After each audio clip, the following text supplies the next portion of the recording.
Zoom is giving you an issue, you can always watch our broadcast live on the YouTube channel that we have, and also rewatch them if you didn't have a chance to fully watch them, as I know sometimes these meetings can be very long and full of a lot of information that you probably don't want to miss.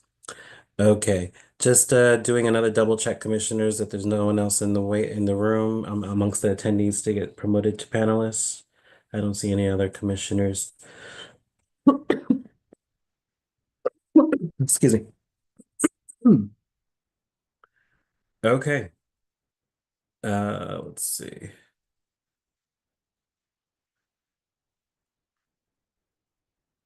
I will ask if someone can contact Commissioner G. Campbell and Commissioner Holzendorf. I'll contact Commissioner McCollum right now before we start.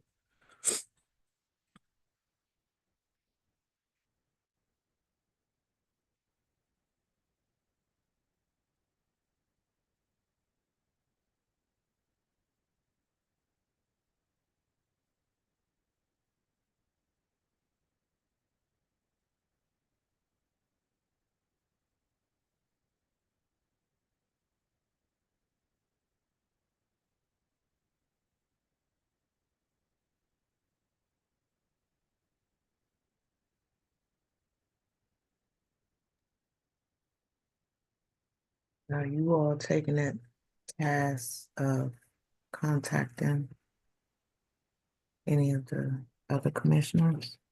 Oh, I texted two of them, but we'll go ahead and start because for a time we're at 7:07 p.m. Okay. Okay. Thank you everyone for your patience. This is February's ANC 5D's February public meeting. We'll go ahead and start roll call tonight at 7:07 p.m. For those of you that do not have our agenda, it is available on our website, which is anc5d.org, and you can always find meeting registration information, our agendas, and other general information on the commission. With that being said, I'll go ahead and do the call to order and roll call. 5D01 is Commissioner Arbuckle of Union Market. He'll be attending late.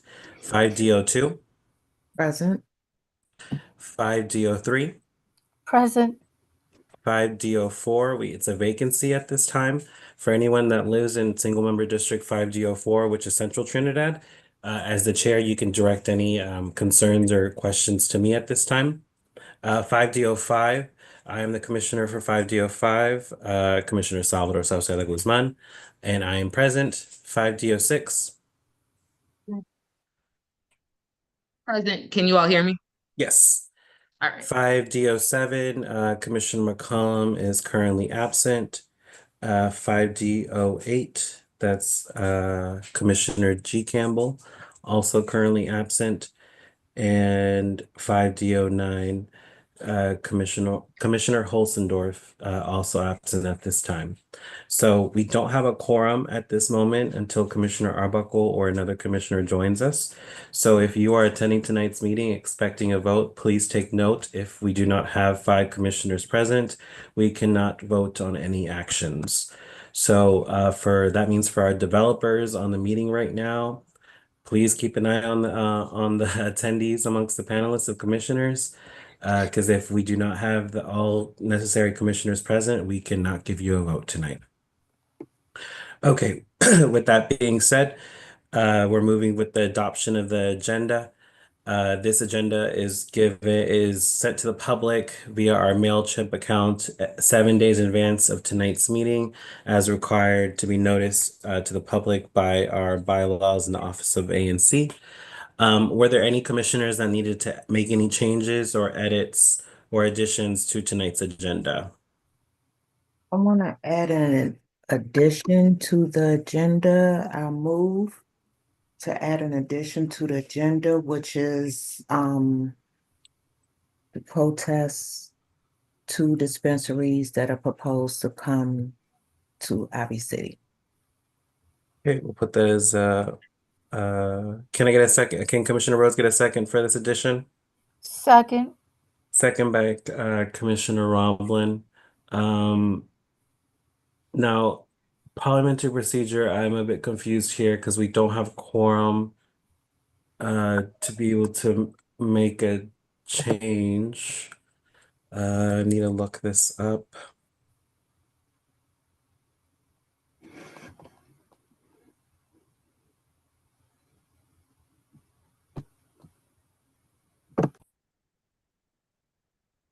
One second.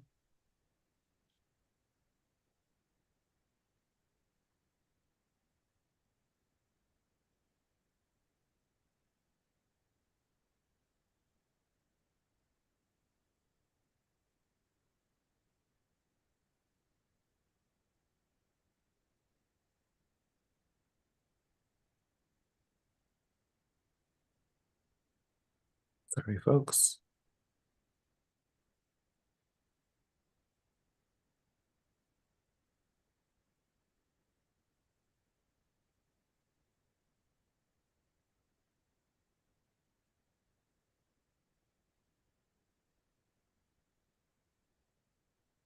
Just a second, please.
Okay, Commissioner, sorry about that. We just need to get some more commissioners on here.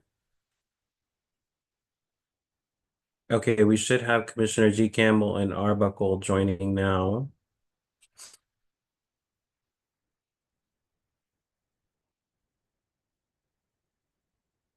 Commissioners, can y'all unmute yourself and come off camera? I'm gonna do the roll call one more time at 7:14 p.m. for the record to note that y'all are here and present. 5D01, Present. 5D02, Present. 5D03, Present. 5D04, vacant, 5D05, present, 5D06, Present. Present. thank you, 5D07, 5D0, absent, 5D08, and 5D09. Present. Thank you. Okay, so we have quorum here. We were on the discussion of adopting the agenda. We had a motion on the floor by Commissioner Rhodes and second by Commissioner Roblin to add a protest item to the agenda. All in favor of adding this item, say aye. Aye. Aye. Any opposed, say nay. Any abstentions? Okay, the ayes have it. I would like to add one item also, and I think moving forward, we should make it a conscious effort to always have this item on the agenda.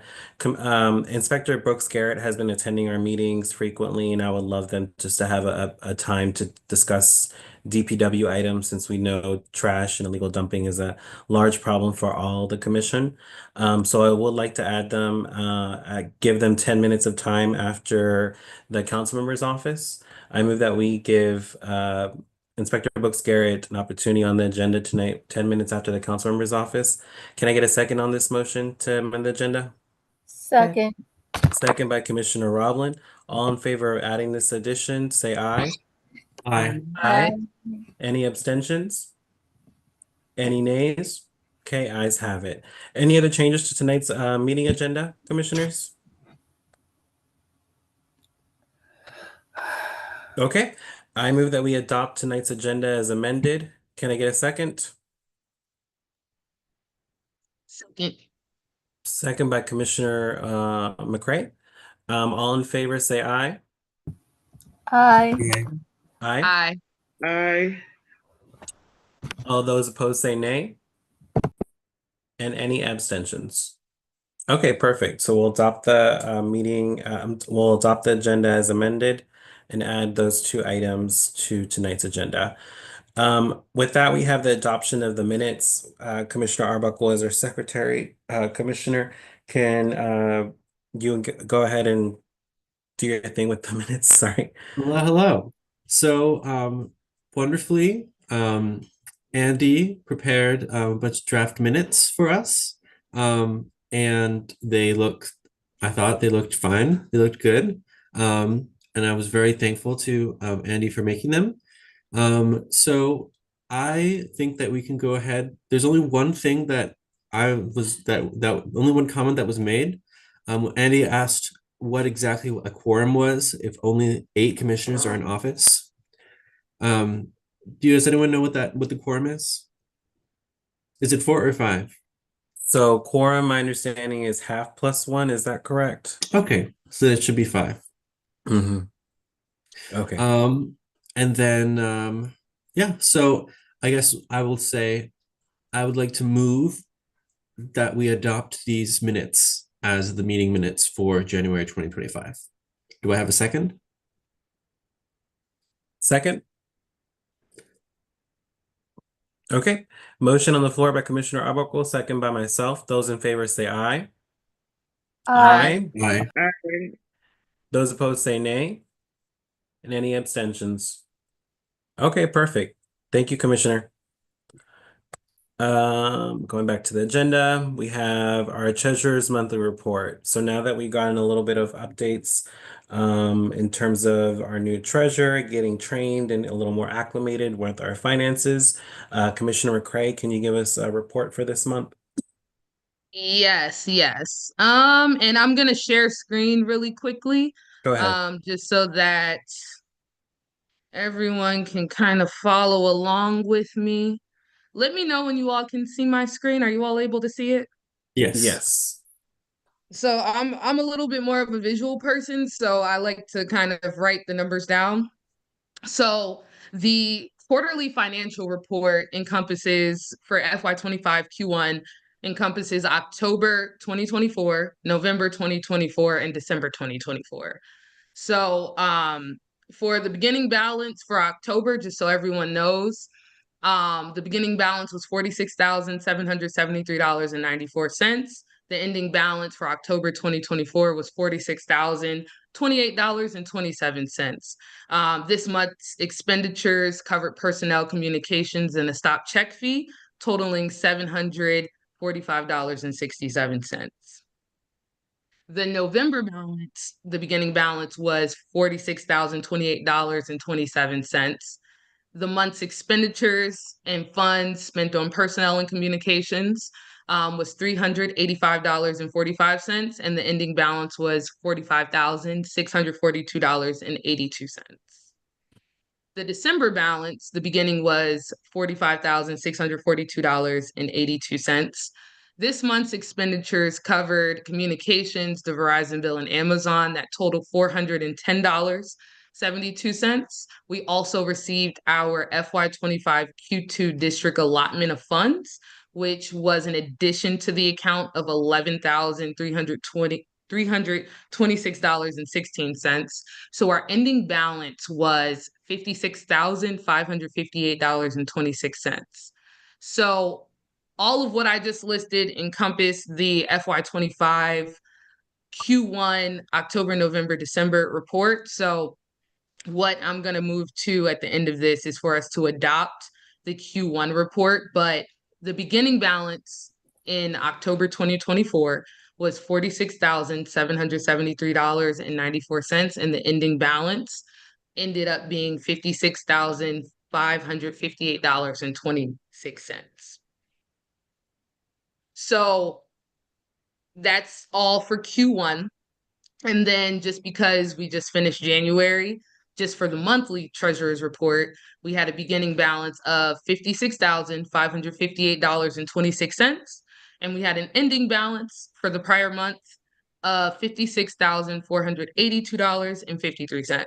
And the money spent in the expenditures during that month were solely on communications. And it was the MailChimp and the GoDaddy account, and that totaled $75.73. So I'm going to stop sharing screen. And what I'm going to do is move that we adopt the FY 2025 Q1 quarterly financial report.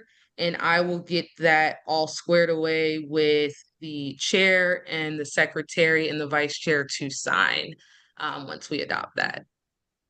Okay, there's a motion on the floor. Can Commissioner McCray get a second? Second. Second by Commissioner Rhodes. All in favor of this, say aye. Aye. Aye. Right? Any opposed, say nay. And any abstentions? Okay, the ayes have it. That report is approved. I don't know. Should we open the floor just to see if any questions exist? I don't know if any community members have any questions or any concerns regarding the report, but I plan to always make it visual because it's helpful to me. Mhm. But just in case anyone has any questions, feel free to drop it in the chat. I'll be looking at it. Okay. Friendly reminder, if you do have a question that you want us directly to answer on during tonight's meeting, we have a Q&A function. Drop the questions in there. You are welcome to drop questions, information, resources in the chat. Commissioners are in and out of that chat because we are obviously attending a meeting and we have to be conscious that we're paying attention to the presenters and what we're voting on. But if you want a question directly answered and it's obviously appropriate, we'll make sure that we get time to your questions. So that goes for any of tonight's presenters and subjects that we're discussing. Okay. With that being said, Commissioner McCray, was there anything else that we needed to do for the report? Believe that was it, and I hope Okay. that was it. Just based on I'm a new commissioner, newly trained, so I think we're covered once we get the meeting minutes approved. So we should be good Perfect. to go. Perfect. We also have a timesheet for our administrative assistant, Andy Vaught. Commissioners, if you looked at the agenda, the total, the timesheet is always linked in the agenda. And the time that we're approving is for the month of January for a total of $351. Are there any questions regarding our administrative assistant's time for the month of January? Okay, with that being said, I would like to move that we approve Andy Vaught's January timesheet and cut a check in the total of $351. Can I get a second on this motion? Second. Second by Commissioner Roblin. All in favor, say aye. Aye. Aye. Those opposed, say nay. Any abstentions? Okay, perfect. Ayes have it. We'll approve that timesheet as well. I think that's it, Commissioner McCray, for our finances tonight. Just one question I saw in the chat. Someone asked about when the major expenditures are expected during the year. I would say right now we have personnel for our admin assistant. That is the largest expenditure that we do have. On a But rolling I'll basis. open the floor just to see if there are any additional expenditures that we expect throughout the year. Yeah, the only expenditure I see right now is tonight's approval, hire of a historian that's coming up. ANC 5D approved a total, if you look at the proposal that's linked on the agenda, the proposal that we approved last year was a total for that project between 9 to 12 months, hiring one person for $6,400, paying half up front and half after the project is done. So whoever we decide on tonight, they will be receiving a check of $3,200, if that's half of 64, if I'm not mistaken. And but other than that, we don't have any major expenditures per se outside of just regular costs of maintaining the commissioner community rooms, outside of actual proposals that commissioners put into the commission. So moving forward, if there's any proposals that the eight of us, hopefully nine in the near future, want to put on the table, we vote on it. If we approve it, that's how we spend our money. So if you know you're a community member and see something that the commission might be able to invest in or put money down on, always check with the OANC. That's the Office of ANC, Advisory Neighborhood Commissions, and your local commissioner to see if that expenditure can actually be made. So that's a recommendation for any residents that that saw those figures that Commissioner McCray shared and want to start using some of them. And we're not shy to use them. I think one of the goals is to start using some of this money for you all. And that with this history project, that's one of the things that we're going to do first. Okay, perfect. With that being said, I'll move on with tonight's agenda. Have a lot of things open. My apologies. I thought I had the agenda open. Here it is. Um, we're not doing too well on time, so I'll just say that frankly. Our next portion, we started off with our general reports and administrative matters. The next portion is our standing presentations. Here we have a few minutes for commissioners to give updates on their single member district, as well as a public safety report from the fifth district, a report from the mayor's office and our council member's office. After that, we'll have presentations, one from the men's shelter. And after that, we'll have voting action items. Friendly reminder to the BZA folks that are attending tonight's meeting for a vote. Please be mindful of time. You only have about 10 minutes to give your presentation, and the majority of the time remaining after that, aka 5 to 10 minutes, is strictly for questions. So be very mindful of your presentations and don't be slow on them because we have more questions than what you might have on the slide to present. Okay, with that being said, we'll go with commissioners' reports and start with 5D01. Hello, everybody. So thankfully, it seems that things have been more chill this month than before. I can't think of any major occurrence that has happened in the intervening time. So that's all good. So yeah, that's my presentation. Okay, 5D02. Yes, hello everyone. I just want to update everyone about the fire that happened on Kendall Street on Saturday. No one was hurt. We're working with some of the agencies to get us some help for that location. So the residents were able to go back into their units that night. So no one was displaced. Also, we are having a shutdown NEP Town Hall on the 18th. If anybody is interested in attending, please send me your email address at 5D02 at anc.dc.gov.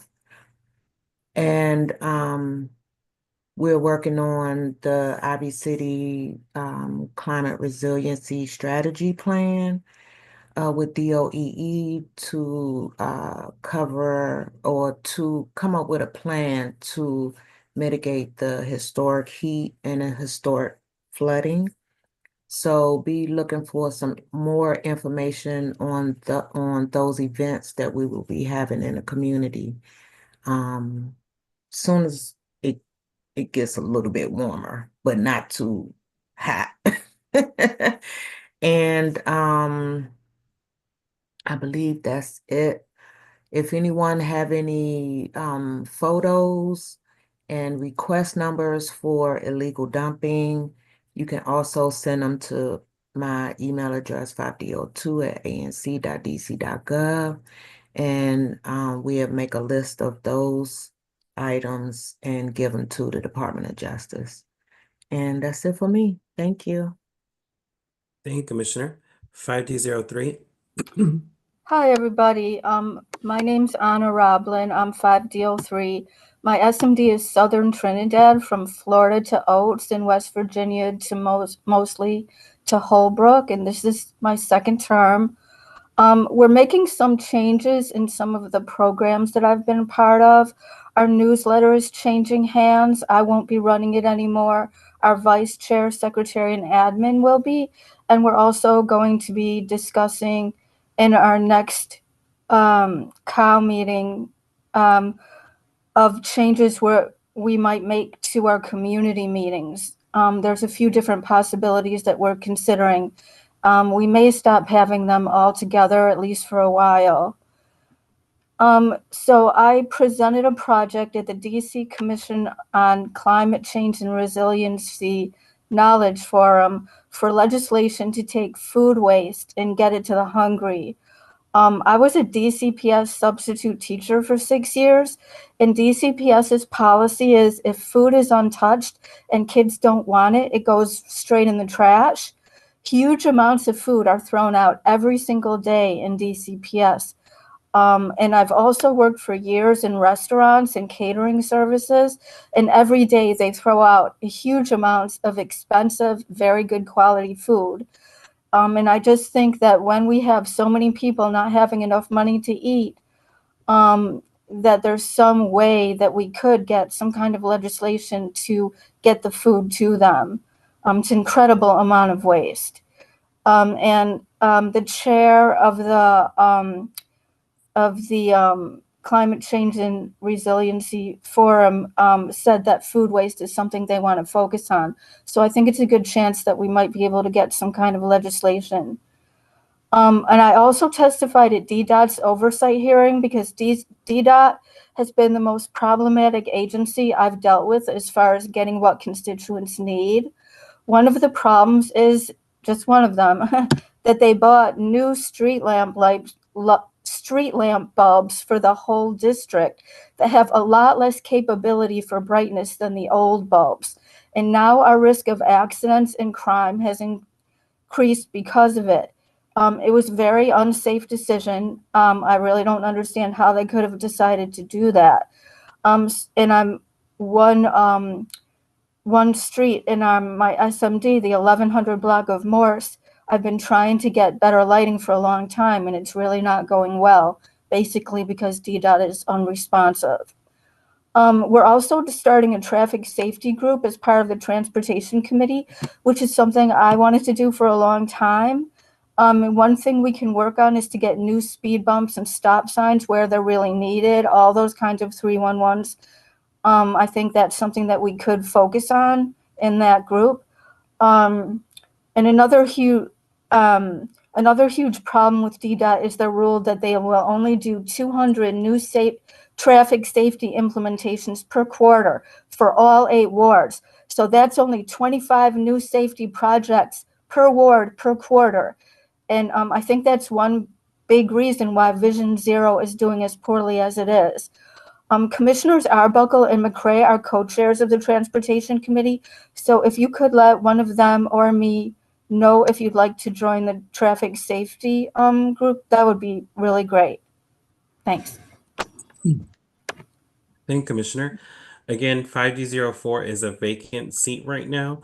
If you are interested in 5D04's ANC Commissioner seat that's currently vacant, feel free to send an email to oancs@dc.gov. And just let them know that you're interested, and they'll be able to get you information on what that looks like. They've already posted the vacancy a few times on the Board of Elections website and their website. So if you are interested, please reach out to them directly. If you maybe you're a little shy or skeptical, feel free to reach out to one of us. I also know the council member's office has also been letting the public know of the vacancies amongst all the ANCs in Ward 5. So it could look a little intimidating, especially some of the stuff that you see in these meetings. Not this term, last term, maybe more than anything. But I would say it's a great feeling to be able to give back to your community, especially at this level where sometimes One thinks that you can get certain things done in the city, but with proper due diligence and just a great heart, you can actually get a lot done. But again, if you do live in single member district 5D04, which is Central Trinidad, feel free to reach out to me directly if you need anything for your part of the neighborhood. And I'll transition into me in 5D05. We've been fairly busy over here.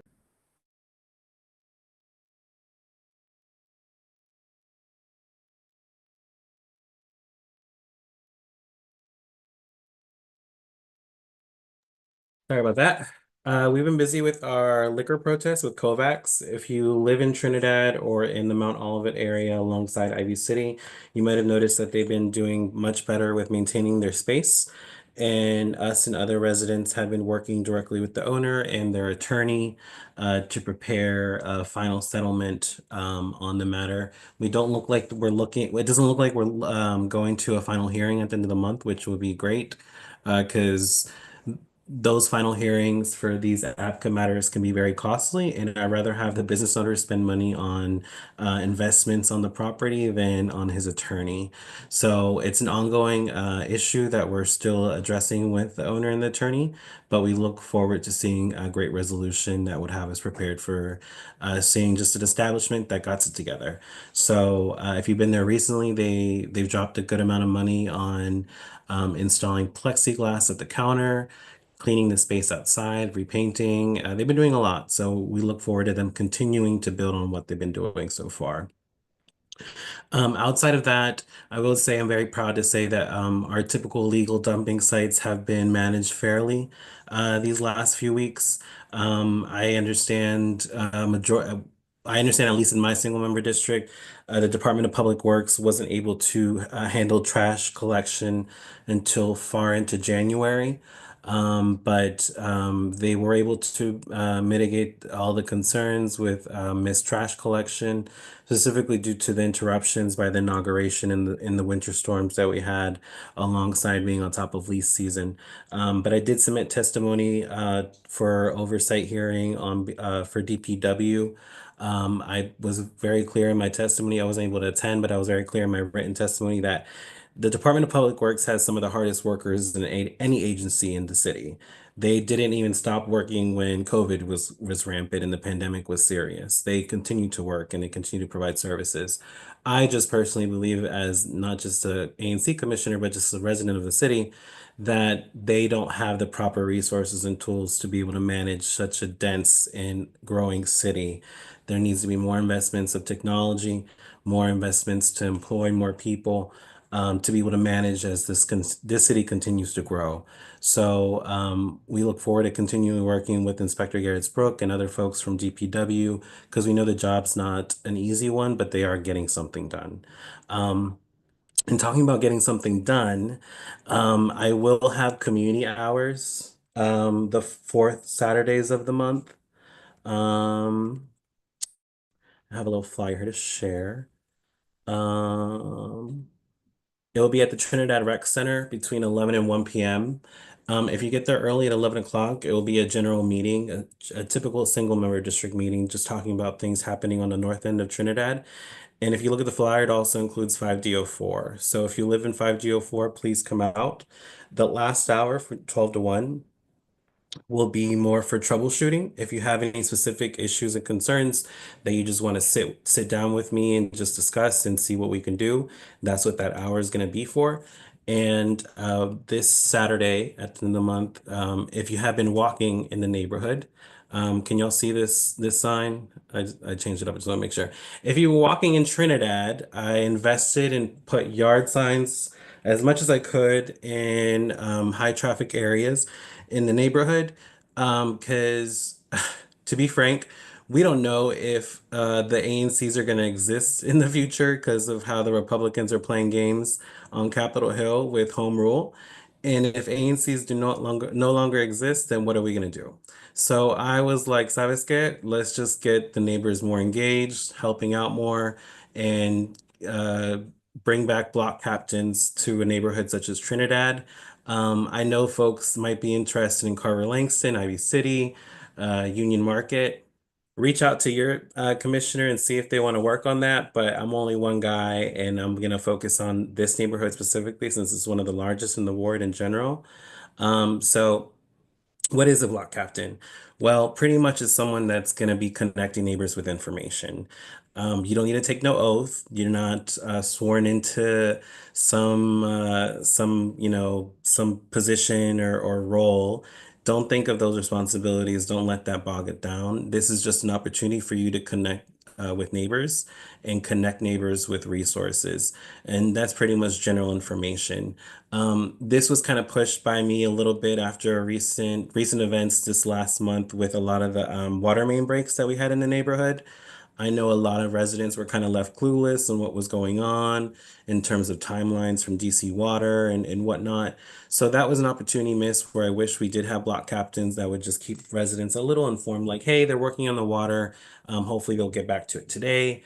Obviously, that's something I should be doing as a commissioner, but it's only so much that one person can do. So if you're looking at your computer screen, for example, and you're looking at this flyer, pull out your phone, go ahead, scan that QR at the bottom, and it'll give you a little bit more information on what I'm exactly looking for in a block captain.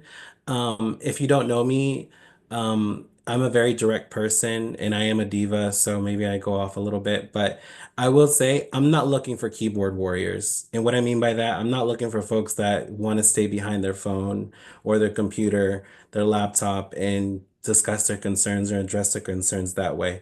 That's not what a block captain's for. A block captain is someone that actually walks the neighborhood, speaks to neighbors, and wants to see better outcomes for our fellow residents next door to us. So I will say if you're thinking this is something that's going to be very email heavy or text heavy, no. This is just old school, reach out to this person on right in that building and they'll make sure they connect you with so and so. It's a very old school approach. I know my beautiful people off of Queen Street reached out to me recently. I haven't responded to you yet, Miss Price, but I think this is a great opportunity to really elevate the block a little bit. So if you and I've had about 8 folks register so far, and I've only did this via yard signs so far. And I did that intentionally because if you are walking the neighborhood, you're going to see the signs. And if you're interested, you're going to go ahead and use that technology to be able to scan that QR code. We will share it via email. I'll make sure our admin assistant does get the link and I'll drop it right now if you are interested in being a block captain. But yeah, so if you have any questions, if you live in Trinidad, reach out to me directly. We'll love to connect with you and see what we can do in the neighborhood. But other than that, we do have a cleanup this weekend with C Sosa. It's going to be this early Saturday morning. We're going to start off of Mig's Place on the corner of Mig's and Montello. So if you're not doing anything after your Valentine's Day, feel free to come out and connect with me and some other folks. Or don't, because I would say C Sosa is pretty great at getting us a great amount of volunteers. And the last time they were here in Trinidad, we got 14 bags of trash off the block. So that's some of the stuff currently happening in 5DO5. If there's anything else that needs to be brought to my attention, feel free to reach out to me directly. My number is 202-826-7807, and I'll drop the link for block captains in the chat. With that being said, I'll pass it off to my colleague for 5DO6. All right. Good evening, everyone. My name is Char Quinton McCray, but I go by Char. And I am the ANC Commissioner for ANC 5DO6, that is Trinidad Carver Langston. So I have a few updates and kind of latest items for some happenings in 5DO6. I want to start by, because there is a snow emergency, make sure to remove your cars if you are parked on Bladensburg Road, as that is a snow emergency route. If you haven't done so, please do so ASAP. Last time around, I know a lot of folks got tickets. So please, please, please make sure to move your cars. In terms of some upcoming items, we've had some illegal dumping cameras installed behind Bladensburg Road. We're currently monitoring that situation, and I want to give a thank you to Inspector Brooks Garrett, the Executive Office of the Mayor, and Councilmember Parker's office, just for the assistance with this. And I guess let me clarify, not just Bladensburg Road, but just make sure if you are on a snow emergency route, which encompasses Bladensburg and 17th Street, make sure to move your cars. If you are on any snow emergency route, you could get ticketed as of 6:30 this evening. Beyond the illegal dumping cameras, that has led to some identification of vacant properties that could be posing fire hazards. So I am working with some residents to ensure that these vacant properties are identified by the Department of Buildings so that they can do an inspection and do a follow-up for any hazardous and fire written conditions that may exist. On February 1st, I hosted a first office hours, and I was able to meet with a resident and speak about some ongoing issues. I plan to have a virtual office hours throughout the month of February. That'll occur in a few weeks, and I'll post a flyer on social media as well as email folks that I have email addresses for. If I do not have your email and you want to be considered in this list, just let me know. I'll drop my information in the chat shortly. I did a testimony for DDOT performance oversight, and that was on February 5th. I testified about the need for greater coordination between DDOT and DPW due to snow emergencies. I know in early January, we had a lot of sidewalks that went that were slip and trip hazards. They just weren't salted. And there is a jurisdictional issue understanding that residents are supposed to salt their sidewalks. So I suggested a kind of communal sand or salt that people can have that would be pet friendly. I hope that Council Member Allen takes that into consideration seriously so that we can make sure like salt stays down during these time frames. DPR, Department of Parks and Recreations, had a meeting yesterday and they discussed the Carver Langston Park. It is set to have a design team hired and planning to begin in late spring. And late spring meaning like after April. So expect more on that. That park is slated to be at 19th and L Street Northeast. There's been an uptick in thefts throughout 5D06. So there's been an ongoing conversation with MPD just in regards to the different scenarios that have occurred throughout the area. And there will be more to come on this. And I know today is February 11th, and today is the day that the CVS is set to close. So there will be more to come on this. We're hoping, and I've been working with Councilmember McDuffie's team to try to schedule a meeting with the Deputy Mayor for Planning and Economic Development to try to get something in the works to see if we can get something filled in that space that is a pharmacy that is beneficial to the community. So we'll have more to come on that. No updates as of yet. And I just want to give two last kind of items. We will be beginning community cleanups late February. I owe C. Sosa some paperwork to get that going, but expect that to be coming up. It will be weather dependent, but I do plan for it to be the last Saturday of February. So stay tuned for that. And one last thing. So we know throughout Ward 5, there's been is starting last year, and it may have been prior to this as well, but there was an uptick in USPS issues. So there is currently some sort of meeting with the DC Postmaster that will have Congresswoman Norton Holmes as well as Councilmember Parker's team. The details are being ironed out right now, but that meeting is currently scheduled or suggested to be scheduled on February 24th or March the 7th. So stay tuned for that. There will be more to come. You will make sure to sign up for the ANC 5D newsletter, but we will make sure to get that information out to you all. So what I'm going to do is drop my contact information in the chat shortly, and feel free to reach out. And anything I mentioned, I do have information online about that. So just feel free to reach out if you have any additional questions. Thank you, Commissioner. 5D07, Commissioner McCollum is currently absent. 5D08, Commissioner Holzendorf is also currently absent. 5D09, Commissioner G. Campbell. Hello, everyone. I'm Commissioner G. Campbell, 5D09. Right now, we're working on doing a walkthrough for the transportation and environment to observe the existing condition and safety concern and education health. And also, I'm going to get together with Commissioner Arbuckle so we can get some residential signs on 21st Street because we have issues with teacher parking all day and non-residents coming in, the residents don't have any parking.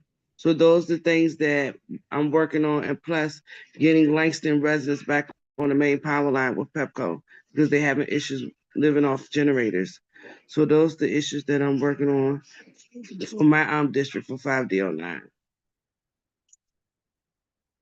Thank you, Commissioner. Just checking if we had any quick questions from anybody in the Q&A. No? Okay, good. So with that being said, I'll ask any representatives from the 5th District, the council member's office, and the mayor's office to use the raise your hand function so I can promote you to panelists. I'll also go ahead and promote Inspector Brooks Garrett so she can speak after them.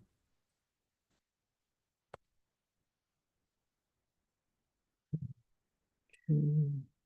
Promoting all those folks. And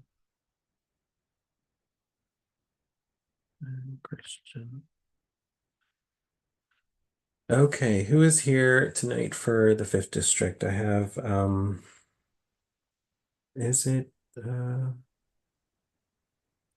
Good evening. Yep, this is Lieutenant John Sprague with the 5th District. oh, hey, Lieutenant, how are you? Good. How are you? Good, good. Thank you for joining us tonight.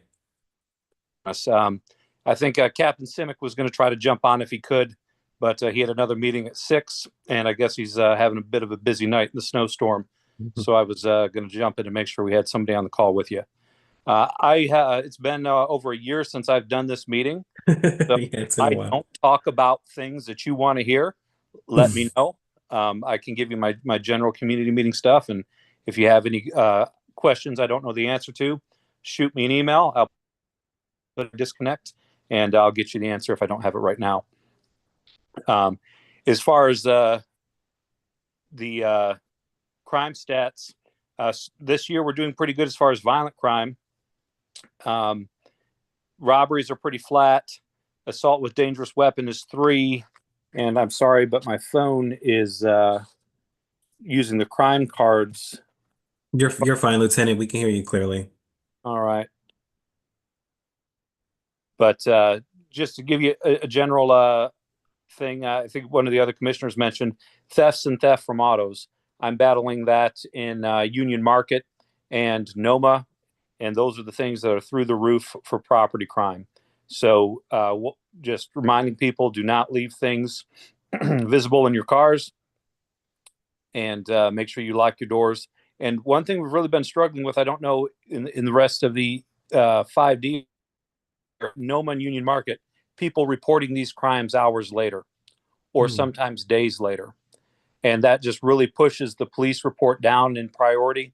So when the detectives get it, it's so cold, they go to a case that's hotter.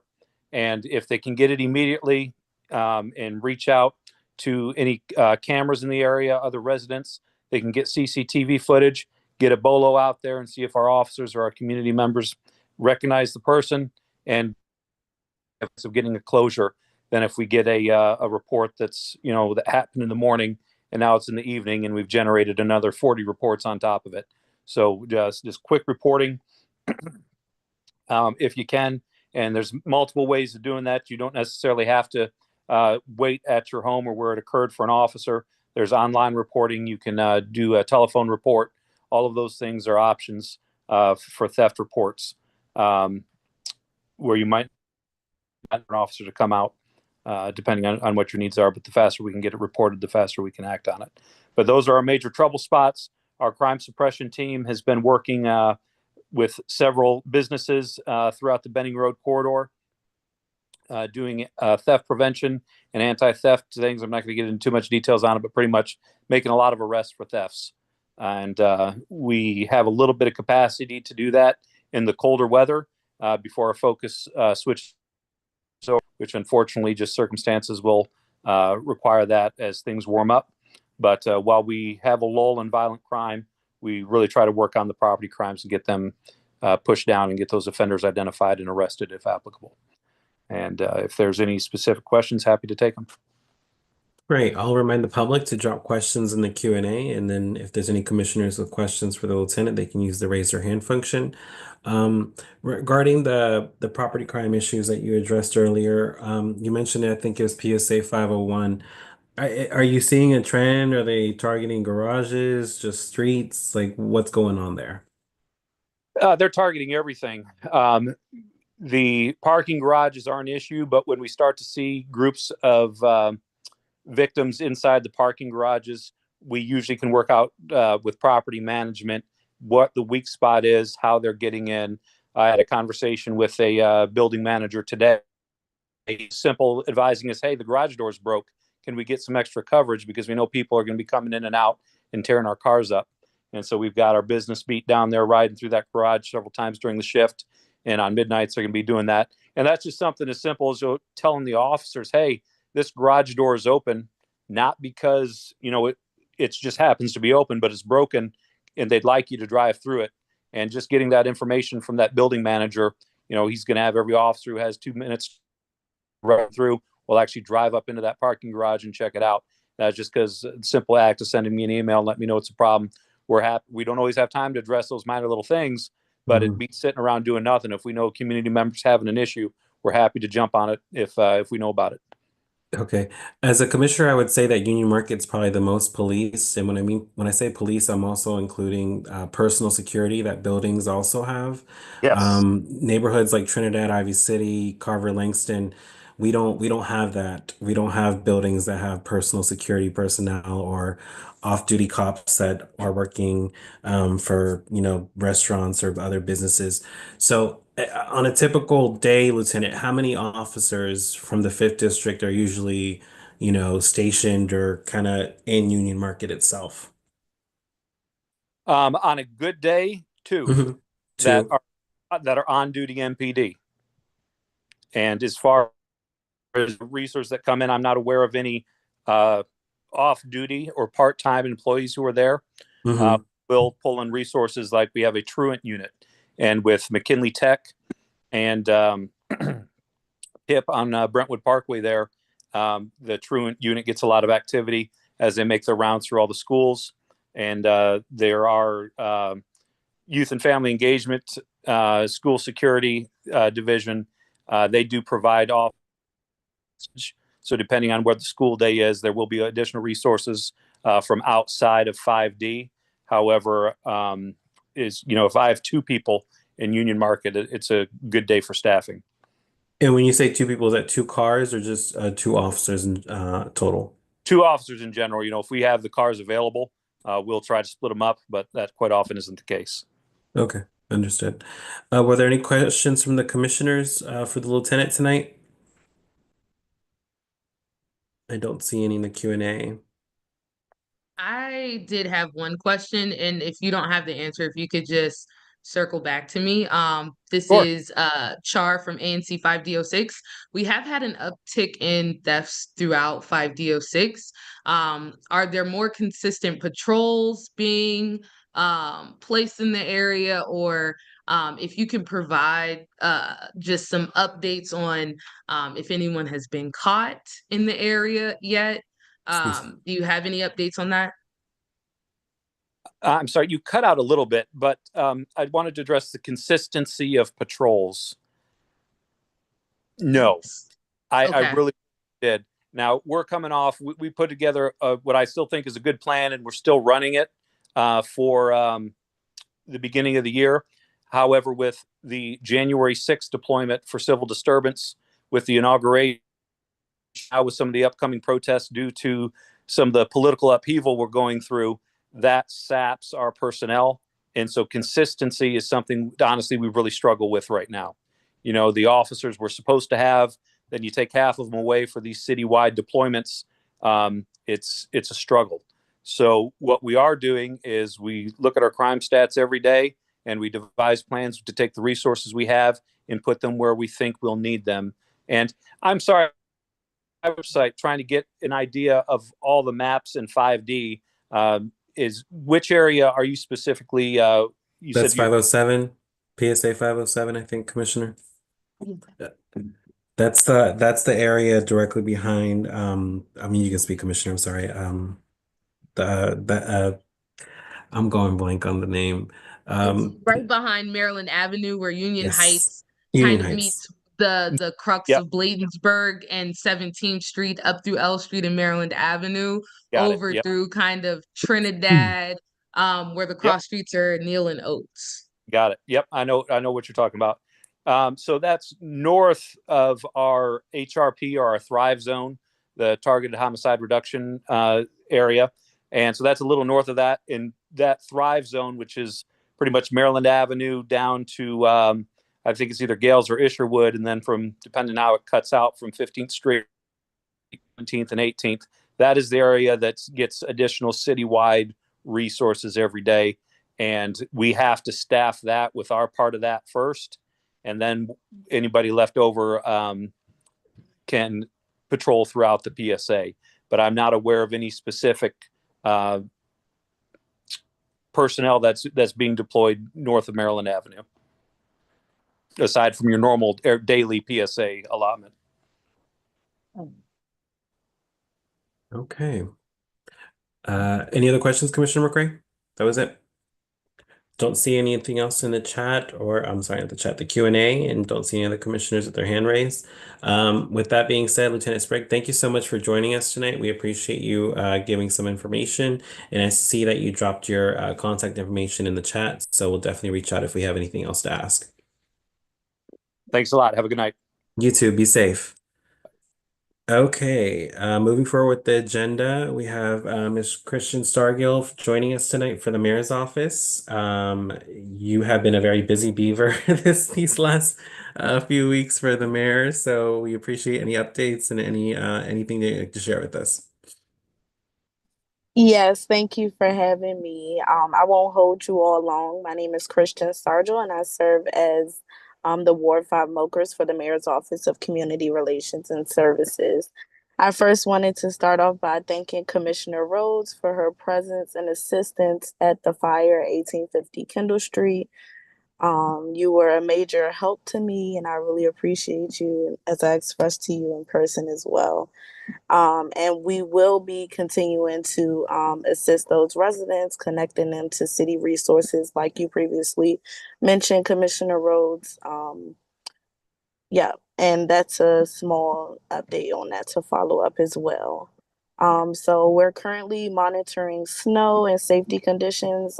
If there are any concerns, we're asking that you send them directly to myself or Anthony Black, and I'll attach both of our contact information in the chat when I'm done. And we also wanted to remind residents that we are available to meet with commissioners and residents in person on Tuesdays, Wednesdays, and Fridays from 11:30 to 3 p.m. And that's just to discuss any community concerns in person.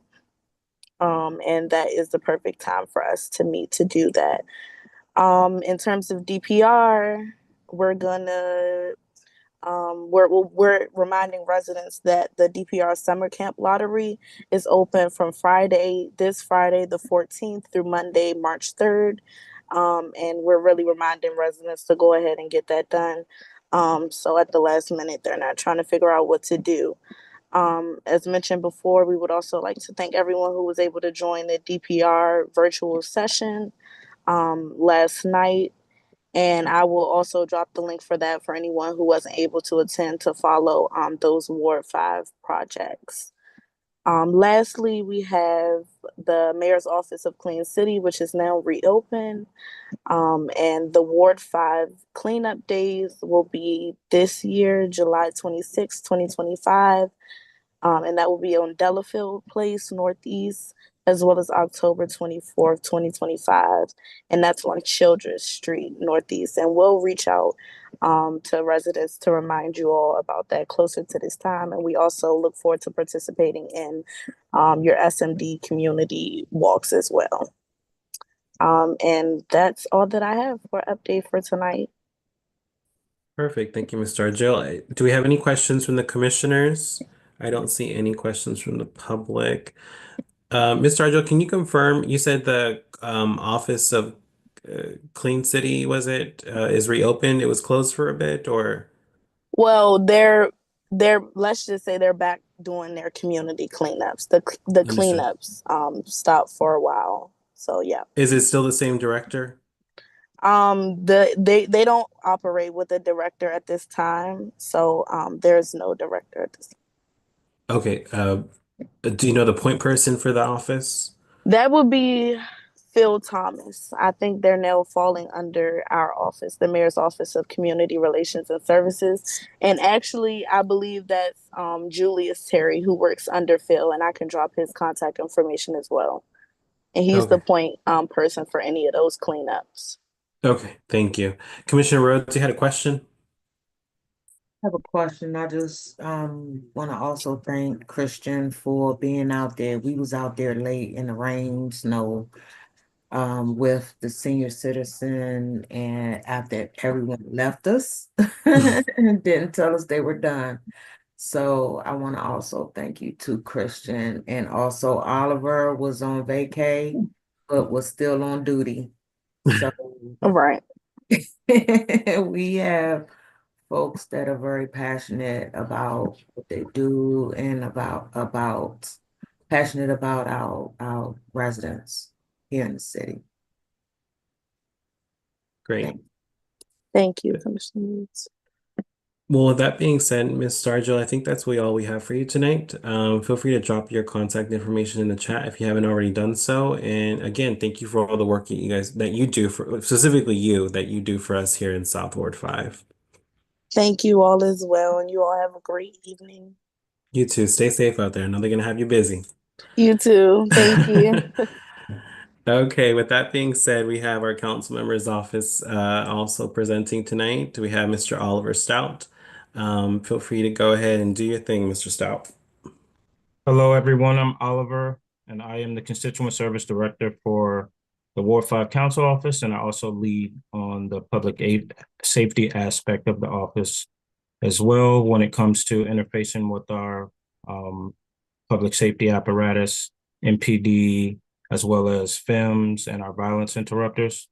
I would like to say thank you to Commissioner Rhodes for keeping me updated while I was on vacation. She was sending me all the information as far as the Ivy City fire. And I want to just thank you guys as well as Christian for all the things that you guys do as far as keeping everyone in tune, and of course for being out there and helping the constituents. Moving forward, as far as updates that we have, I don't have that many, but a lot of them concerns the dates that we have changed because we had to reschedule a number of things because of the inclement weather. So as far as our Ward 5 award ceremony, it was initially supposed to be today.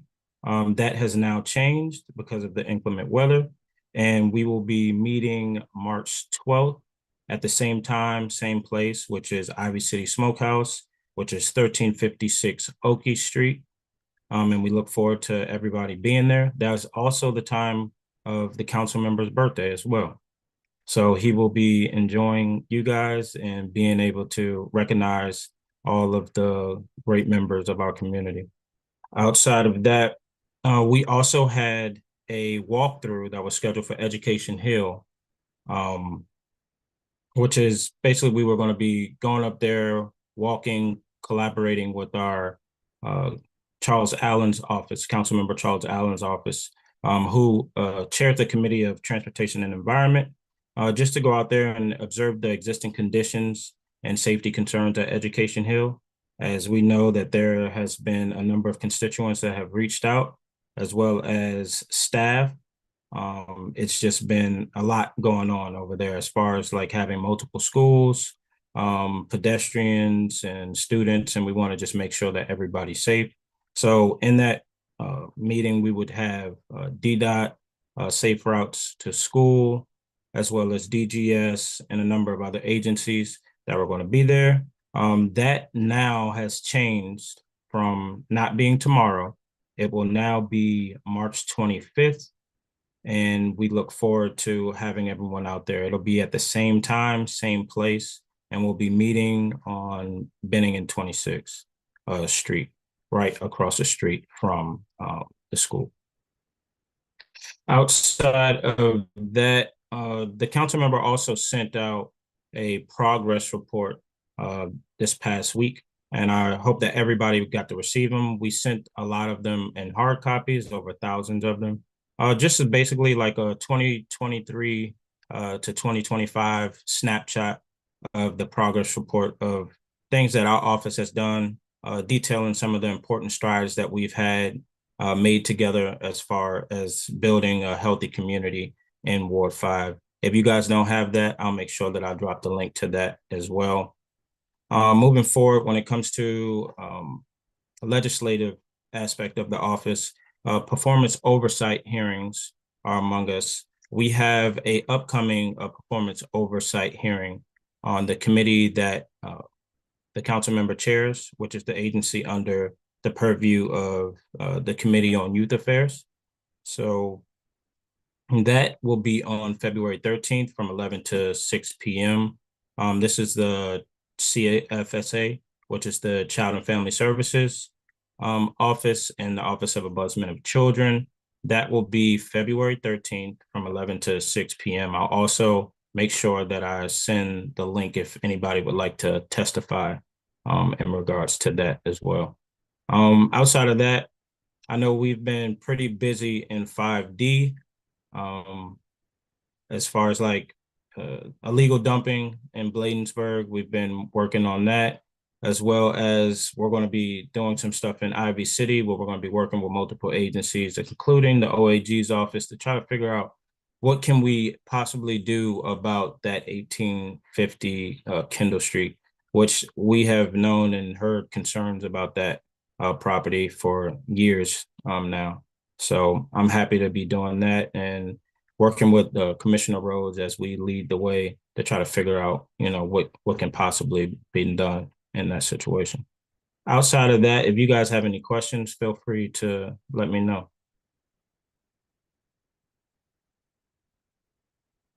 Thank you, Mr. Stout. Are there any questions from the commissioners? Don't see any in the Q&A. I guess I'll bring this up for an educational moment, Mr. Stout. You helped recently with a resident that was reached out to me regarding housing, and every now and then, I think residents do come across someone or find someone that is either homeless, squatting, or in need of some sort of housing needs. What has your office usually been doing when it comes to those situations? I mean, I saw you in real time react today, but just for a public education piece, can you share a little bit about what that looks like from the council member's office perspective? It depends exactly like the situation of each constituent, but usually what I do is I try to reach out to them and I try to give them a call first, just so I can gather the information necessary so I can be able to be more equipped in understanding like how and who I should reach out to help them. So depending on whatever the situation is, I might add in, if it's a DCHA problem or if it's a DHS problem, or like the lady in particular yesterday, she didn't know which shelter to go to. So what I did was I sent her the exact shelter that was for women. And that was the one that she was able to go to. So just, it varies, but whatever it is that we try to do with our office, we make sure that we work with the right agency based off the information that they do give us. Got it. Perfect. And again, thank you for that help today or this week. It at least educated me on how to approach those kind of situations, but also, give us a moment to learn together in terms as the greater community when it comes to Yeah, any housing needs, especially right now during this weather, during the exactly. cold season. It's one thing to be squatting in a building, but with a building that has no electricity, heat, broken windows, there's no need to be letting people live like that if we can't. So I know we're gonna have someone speaking in the men's shelter tonight, but every now and then we see females also in need. So thank you for assisting with us with that.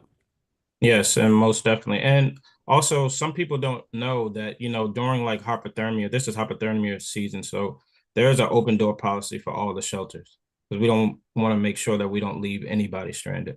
And of course, that constituent didn't know that at the time. Hmm. So that was Hmm. great information for her to be able to make sure that she was able to be in a place that's, warm or whatnot. Perfect. Um, Commissioner McCray, did you have a question for Mr. Stout, or did you want to do that offline, or? Yeah, I just wanted to see if there was an update on the DC Postmaster event due to As of mail. right now, we have had it's been a long time coming when it just to get to this meeting and just to even figure out what the date is. Just only because anything that has to do with mail or the post office, we have to go through an intermediary. So we would go through Eleanor, Congresswoman Norton's office, and then from Congresswoman Norton's office, then we connect with the postmaster. So we've gotten those questions that you've asked, and we're trying to make sure that we can get all that information that's needed. Of course, there were multiple complaints that we were getting in regards to mail, whether the mail was stolen, whether the mail wasn't getting delivered, and that all came from different areas of Ward 5. So that's the reason why we escalated that and we tried to get the right people involved so we could figure out how to tackle that situation because this was even I believe it started in the spring or whatnot. So we're finally here and we're happy that we got to this point. So hopefully it'll be, and for good reason. The reason why we weren't able to get any information was because I guess they told us the information was because during a election they wasn't able to be able to send any information regarding that at that time. But now that the election is over, then they're able to help us. That sounds good. Now I'll just stand by. I just want to make sure the community is noticed with enough Yep. time to bring their concerns to the meeting. So that's my Yep. major concern with that one. So Yep. Most definitely. And then you also had a problem. I think you were referring to, and I don't know if Mr. Sprite, he wasn't aware. But I think I know what you were talking about. Was that at Union Heights where there's been like some theft that's been going on? yeah, at And there was Union some Heights, stuff that was on the videos, it's like been package Union theft. Heights. There's been a few different streets and a few different buildings that have Yeah. actually had a few different issues with theft. So Hmm. it's kind of an ongoing thing in this area. So just Yeah. trying to figure out if it has been one culprit, multiple, if it's connected to Union Market at all, if someone has just been apprehended. So was just curious about that, Well, just to kind of quell that. there's a couple of things that can be done there. I think that we should probably, reach out to the fifth district to see if they can conduct the package theft operation that they have done before. And I think that package theft operation that I know that Commander Altieri, well now Chief Altieri, he was doing that, and that led to a lot of the people that were actually doing it for a while. So I think that that's something that we could possibly just try to push to get. And I'm happy to, work with the fifth district to try to see if that can be done in some of those troubled areas. No, that sounds good. So I'll touch base with you offline just so that we can like touch base on the different kind of issues that's been going on. Yep, sounds great. I appreciate it. Okay, I think that's it, Mr. Stout. Thank you so much for joining us tonight. And Thank you. if you can leave your contact information, I'm sure we'll reach out if we have any other questions. Yep, I'll have contact information as well as some of the links. Thank you. Thank you. All right. Inspector Brooks Garrett, are you there?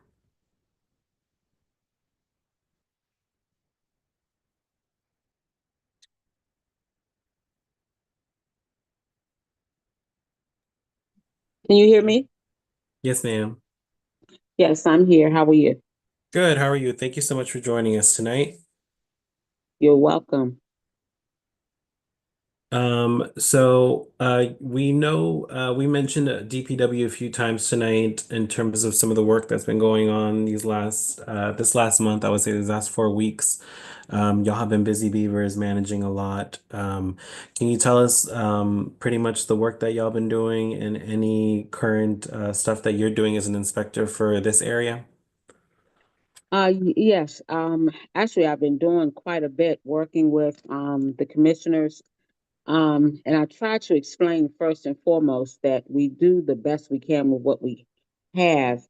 And we had leaf season, which leaf season takes priority over everything.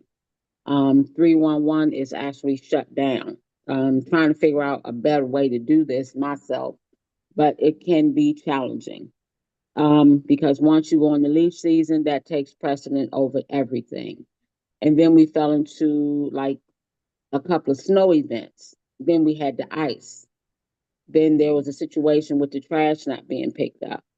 So crews had to be pulled to help, get the trash and everything picked up. And also crews had to be pulled to have the alleys safe because of the ice. Some of the alleys were not passable. So we worked on that, got all of that straight. We had the inspectors, myself included. We had to go out and do QA/QC to see what trash was missed. Can you hear me? Can you still hear me? Yeah, to see what trash was missed. So we did QA/QC to find out what locations had missed trash, and quite frankly, it was quite a few missed locations, and it was mainly because of the ice that was in the alleys. But we did the best we could to get it cleaned up. They even pulled a couple of street and alley crews. And one of the things that a lot of the residents, don't understand, and it's hard for them to understand, is that during leaf season, we only have one crew, and that's the escalation crew. And they are assigned to all 8 wards. So they have to do certain things in all wards, getting it cleaned up and that sort of thing. You say one crew is in for alleys, Inspector? Yes, the clean. Yes, that's what Got we it. call the escalation crew from street and alley. And it's challenging for them because they have 8 wards to deal with, and they have inspectors to deal with as well. So what we do as an inspector, I go out, I assess my area, I get a list, I make a list, I give it to my supervisor, and my supervisor will forward it over to the escalation crew because it got a little hectic because inspectors were doing it on our own. So they have asked us not to do it that way. Send it to your supervisor, let your supervisor, take care of it. And that's been working. I will say it has worked for me in my footprint of the ward. Not as fast all the time as I would like for it to be, but it has been working for me because I try to build good relationships with my colleagues. Hmm. And when you do that, it helps a lot. So we've been dealing with quite a few illegal dumpings all over the place. Sometimes illegal dumpings are confused with what we call illegal deposits. Now, if I find ID material with those illegal deposits, I will issue a fine. If I find ID material for the illegal dumpings, I'll do that as well. But mostly I call in our in-house environmental crimes unit that we have. And we also work with MPD's environmental crimes unit. We have a very, very good rapport with them, and we're working together. We have worked together on some really big projects, trying to get it straightened out. Um, Commissioner Rhodes, Commissioner, you have quite a bit of problems with illegal dumpings. Jump on it. That situation at Bladensburg Road, I started out, I had been really working in that alley way before it got to some people that it has gotten to now. And I was issuing fines to one property owner. And then later on down the road, I did a walkthrough with one of the residents at, I think it's 1026. We did a walkthrough of the alley, and I realized that some of the owners did not have licensed collectors. So the tenants were bringing the trash to behind 1028 Bladensburg Road. That's where a lot of the trash was coming from. So what I did, I issued notices of violations for not having collectors, licensed collectors, and I'm hoping to get in court. I do have some hearings coming up next month. I'm not sure who they are. I have to check when I get time this week to see who they are, because I try to prepare myself for the hearings. And I'm hoping to get these folks in court. But that particular building that we found out was dumping the trash there, it's in probate. The owner is deceased. That's been confirmed. It is deceased. Um, there was rumor that it may have been gangs there, but it's not. That was confirmed that it's really not a gang. They're just residents. And they doing what they do, doing the best they can because they don't have a hauler. And so I'm trying to figure out a way to get that taken care of.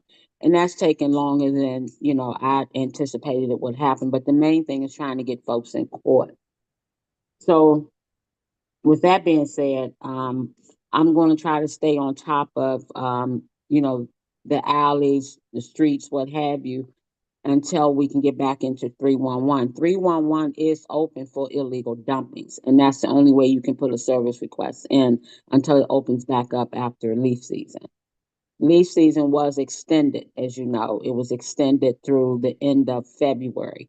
It may go longer, I don't know, because we have another snow event, which I have to report to snow deployment tomorrow morning for a 12-hour shift starting at 7 a.m. So it depends on how it goes. So we've been up against a lot. The inauguration, there were a couple of protests. So it just threw us really off. But I must say that my colleagues have really gotten out here to do the best they can with what they have. And we've been spread it all over the District of Columbia. Not to make excuses, these are facts. Because DPW is relied on for quite a bit. You won't even imagine. Down to having our special operations crews. They had to go all over the city in that area of the inauguration and remove litter can receptacles, because those things cannot be around on an inauguration. You have to remove them. So just imagine all the litter cans downtown DC that we're responsible for. They had to be literally taken up. So it's been a lot. It really and truly has. But we're doing the best we can. I'm open for any suggestions, any help you can say. But I have something that's really weighing on me. And is it okay if I mention it, Commissioner Salvador? Yeah, go ahead, Inspector. Commissioners, I really do the best I can to work with everyone in the community. I was in Ward 5 20 years ago, and I was actually reassigned almost now 3 years. And I can see the difference that I have made, not by myself, but with my team, with the people in the community, so forth and so on. But there's this individual who has really and truly defamed my character. They put out these lies about me throughout the community, a picture of me picking up the votes. That's another thing that the inspectors do. I was appalled. I was hurt. I couldn't believe someone would really, defame my character like that. It's to the point that I'm going to seek legal advice, because that person actually went to our oversight committee hearing today and really caused me great embarrassment. I didn't know it, but I walked in on it, and they were speaking so bad in reference to me as the inspector who's assigned to your SMD. And I need all the support that I can get to show what type of inspector that I have been for the last, few years that I have been reassigned to Ward 5. And I'm asking this because I really need my name straightened out, because this person has really told quite a few lies, and they put it in writing and posted it all through the community. But today they were actually speaking against me at the oversight hearing. And I tell you, I'm really at a loss for words that someone would do that to me. I have, in my 23 years of being employed at the Department of Public Works, I have never had someone to speak so ill against me. Well, we're sorry you're going through that, Inspector. We know your worth and your work, and I'm sure some of the commissioners will reach out to you directly with their concerns or availability to assist. So don't let today bog you down, because I'm positive we all know who this individual is, and they have a record, and they they're just known for doing this kind of stuff. So chaos is not what we want to see anymore in 5D. So any way we can support the removal of any form of chaos in our communities, we're here to do that with you. But it looks like we have a lot of questions from commissioners. Okay. If we have questions from the public, remember to drop them in the Q&A. I saw Commissioner McCollum's hand raised first. Good evening, everyone. Let me apologize first for being late. I got caught out in the storm and was sliding everywhere. So let me apologize. I'm off camera because I literally am just walking in my house, but I wanted to make sure that I got on. So let me just give some brief remarks. I want to first thank you, Inspector Brooks Garrett. Really, really appreciate you being here. I want to just kind of let you know that whatever I can do personally to support you, I'm here to do it. Just let us know how to do it. When you started speaking, the reason I put my hand up first is because um, I kind of already knew and heard some of the rumblings, and so I wanted to just go ahead and say it on record that, anytime I've tried to reach out, you've been responsive. I think that one of the things, though, that we could do to try to help um, dispel some of this is if folks know, just to be real, 311 is not always helpful in trying to file any type of illegal dumping and large dumping. And what's happening a lot of times is some of these slumlords are allowing their tenants to do it. And so I can speak, for example, over in 5D07, I have a number of slumlords who are, even when I've spoken with them and told them what some of their tenants are doing, they still refuse to clean up. The alleys are still a mess, and they know that the dumping is taking place. Not necessarily just illegal folks that are coming through in trucks and dropping stuff off, but some of their own tenants are putting large items out in alleys, and it's blocking the throughway. So I guess what is one of some of the ways that folks that are here tonight listening, when they've tried to put complaints into 311 and they're not getting anything. And then I can tell you for sure, when I'm dealing with landlords who are not responsive, what is our next step to do? I just want you to kind of say it so folks can hear it. But again, I want to let you know that I'm on your side, and definitely whatever I can do to support you, I'm here for it. Thank you. I appreciate that. When if you're having issues with 311, because most of the calls that go to 311, they go to the inspectors who are assigned to that particular footprint. So most of the service requests will come to me. But if you have issues with it not really going where you think it should, oh goodness, did my phone just go out? You're there. We hear you. Okay, one sec. Can you hear me? Yes, ma'am.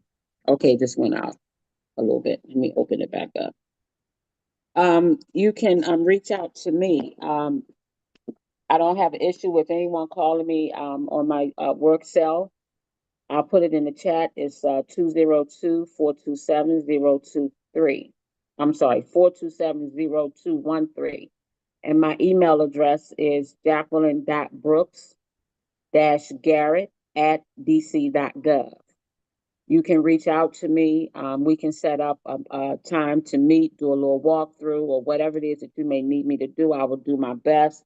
If it's not in my realm to do, I will forward it to where it needs to go, because I work with quite a few people. Because I always try to have a good working relationship, so that you can reach out to folks and we can all do it together. Because you can't do it all by yourself. Commissioner Rhodes, you had a question? I didn't have a question. I just wanted to add that I was on that hearing and I did hear all the nasty things that was said. Inspector Brooks Garrett, don't worry about what was said because we know better. We know best. Mhm. We know that you've been supporting us, supporting our communities, and you listen to us vent more so than us. Yes, you're right. So, and you understand, you've been putting in the 311 request in for us when we can't do it. And so I just want to say, don't worry about that. Thank you Everything so much. I getting appreciate it. attacked by certain folks. So, that's just how they are. Yes. Well, I appreciate that. This really helps. Commissioner Roblin? Yeah, I just want to say I'm so sorry you're going through that, Inspector. Inspector Brooks Garrett has helped me so much, and she is the kindest, sweetest, nicest person, you know, probably in all of DC agencies, and that's not an exaggeration. And I don't know, I didn't hear anything about that, but I'm so sorry to hear it. Thank you, Commissioner. I really appreciate that. Commissioner McCray, final question? Yeah, it's more so of a Comment? statement. If Hmm. Inspector Brooks, if you need me to do anything, just let me know. Trust me, I understand your sentiments all too well based on these performance oversight hearings. So just let me know if you need me to do anything, because since we've interacted, it's been nothing but positive. So I just want to echo everyone else's statements. And if you need me to do anything, whether it's a statement, writing, put something on the record, let me know. Yes, I would appreciate that. Thank you so much. You're welcome. Okay, perfect. Thank you, Inspector. Thank you for joining us tonight. And you always know how to reach out to us if you need anything, and we'll definitely be in contact with you with some other matters popping up. Yes, please don't leave me out. I will do whatever I can. I'll bring the warriors out to help. You Appreciate always you do. guys, and Thank you so much. you have a great night. You too. Be safe out there. I will. Bye bye. Uh, thank you. So I know we had a couple extra minutes available from the Metropolitan Police Department to speak, and we have Miss Donice Adams here for the Office of Attorney General. It's a rare appearance that we have them unless we personally invite them. So Miss Adams, I'll give you a minute if you can go ahead and share some stuff that you wanted to share with the public. Yes. How you doing? Look, Happy New Year. My name is Donnice Adams Clark. I am the 5th District Community Outreach Specialist for the United States Attorney's Office. I'm going to say it real fast because I know that we're short for time. Okay, so I just wanted to, I know earlier they talked about some robberies and some stuff that was going on in Union Market. They have personally reached out to our office to try to figure out how to do barring notices, how to do community impact statements, and how to, get the overall of the criminal justice from our office and OAG. So they are aware of a lot of the robberies and stuff that's going on in Union Market. I know everybody knows we have a new U.S. attorney. He is going to be coming out to some of the evening meetings. If Oh, you would like him to come to your meeting, we can try it for April. okay. He is coming out in person. You know how to get in touch with me. I actually put my information in the chat, so Okay. you can reach out to me. As far as that. Also, we still don't have, so Magdalena Acevedo is gone, so Hmm. we still don't have a U.S. attorney uh, um, for the 5th district. So if you need anything, you have any concerns, you have any issues, you can reach out to me directly, and then I can Okay. forward it to my supervisor. And I think that's it. Okay, Miss Adams. Well, thank you for showing face and letting us Uh, get to know you a little bit. I think we'll be definitely much more comfortable reaching out if we need anything. And yes, looking forward to seeing you again soon. yes, yes, yes. Thank you. Have a good night. Be safe out here. Thank Bye bye. Okay, let's see. With that being said, Commissioner Rhodes, do you see Mr. DeBeer here? Um,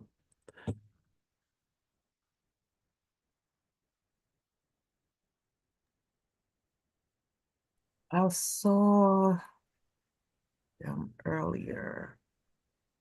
We might have left because of the time. If anyone's here from the Meredith is supposed to be doing the men's shelter presentation, yes. perfect. Hi, good evening, Meredith Mold. Hi, good evening, Meredith Moldenhauer. And I also asked if you can bring forward Suman Sorg and Rebecca Cunningham. They're from the architectural team and will be presenting with me. And Miss Cunningham would need permission to share her screen. Okie dokies. Okay, so for those that don't have the agenda up in front of them, we've officially moved forward with our commission actions, and one of them is a requested presentation on the new on the men's emergency shelter off of New York Avenue, and Mrs. Moldenhauer's team is going to be discussing that. After this presentation, we will be taking voting action items for BZA cases and are to hire a historian. So if you are one of the developers presenting tonight, please make sure that your presentation is ready. After this presentation, we'll go ahead and promote you to panelists so you can begin. So other than that, Ms. Moldenhauer, you have the floor. Okay, wonderful. Ms. Cunningham's going to bring up the presentation, and then were you able to admit Suman Sorg? Don't see them. There's a David J. Ross, Please elevate David Yes, Ross. Mr. Ross should also be elevated from DHS. but the other individual, Rebecca, if you can come off, oh, okay, great. Rebecca, if you can come off mute and just let us know if maybe what name Suman would have, or if she'd have a specific number. Do you know how she's on the call? It should be Suman Sorg. I can give her a call and see if she's joining. okay. So while the rest of our team joins us, I want to thank the commissioners for allowing us to come back to present this concept to your community about our exciting new project and the transition we all have been anticipating with our men's shelter. I want to go back to a couple of questions and comments that were raised a few minutes ago. I did join at 7, so I heard the robust conversation around the snow emergency, particularly how it affects our unhoused residents. About 10 minutes ago, I dropped some information in the chat about our extreme weather website. That is our website on the services the district provides to all residents during hypothermia season, which we are officially in, which begins November 1st of each year and runs through March 31st. Tonight is a snow emergency, so our operations are operating 24 hours a day. What we do not want are our residents to become experts in where our shelters are located, which shelters are for men, individuals, or families. We want you to become familiar with 2 numbers. One, our shelter hotline number, which again, I dropped in the chat. And if that's not a quick reference point, 311. You can call the city's information hotline, 311, ask to be transferred to the shelter hotline, and the shelter hotline will come pick up a resident at any location within the district. You can provide an address or the nearest cross street, and we will bring that resident to the appropriate shelter that has capacity, and then, of course, conduct our triage throughout the night. Also, Commissioner Rhodes brought to our attention the issue that is occurring at 1850 and 1854 Kendall Street. That location has been added to our homeless services outreach team.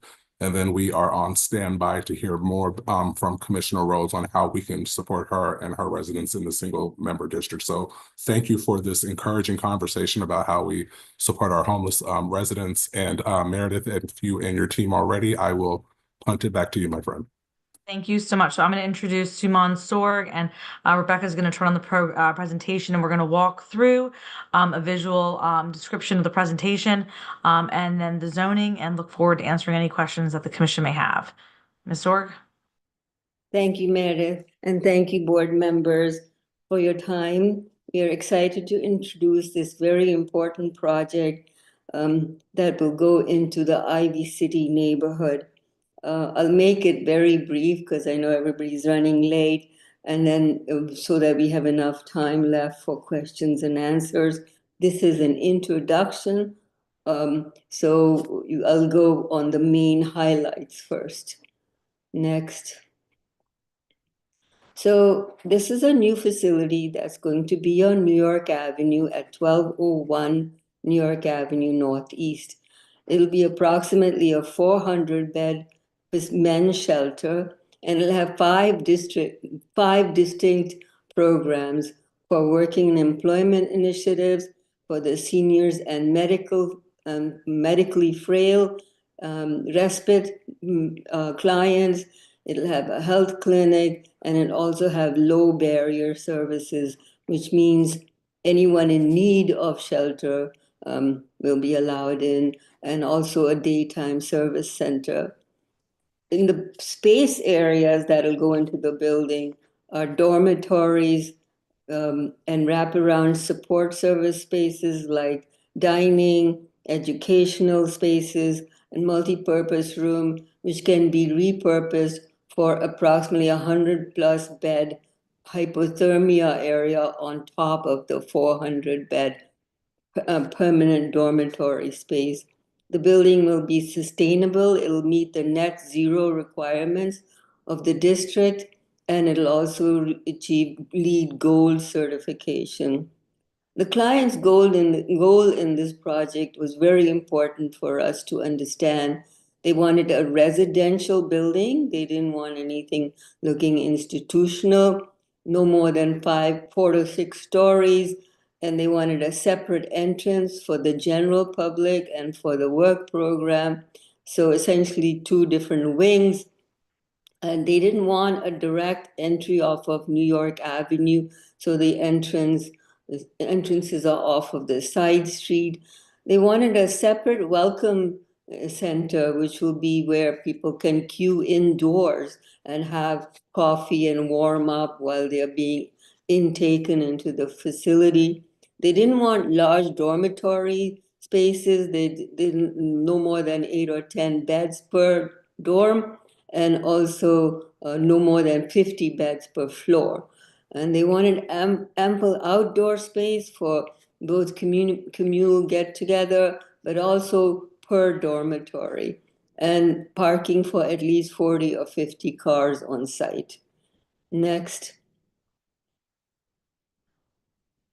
So the site, as I said, is 1201 New York Avenue. It's 2 blocks from the existing shelter. Here you can see on the top of the page the railroad tracks, New York Avenue, and then the blue is the area for the new site. Now, currently, there is an animal shelter on the site that will be demolished, and the new shelter will be built in place of it. Next. So here is the new site plan.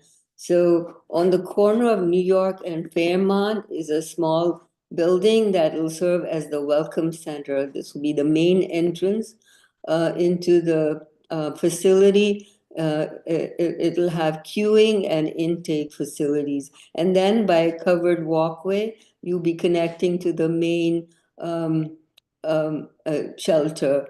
Which will be broken up to 2 different wings. One is the east wing, which is to the east and south, and the west wing, which is to the west and north.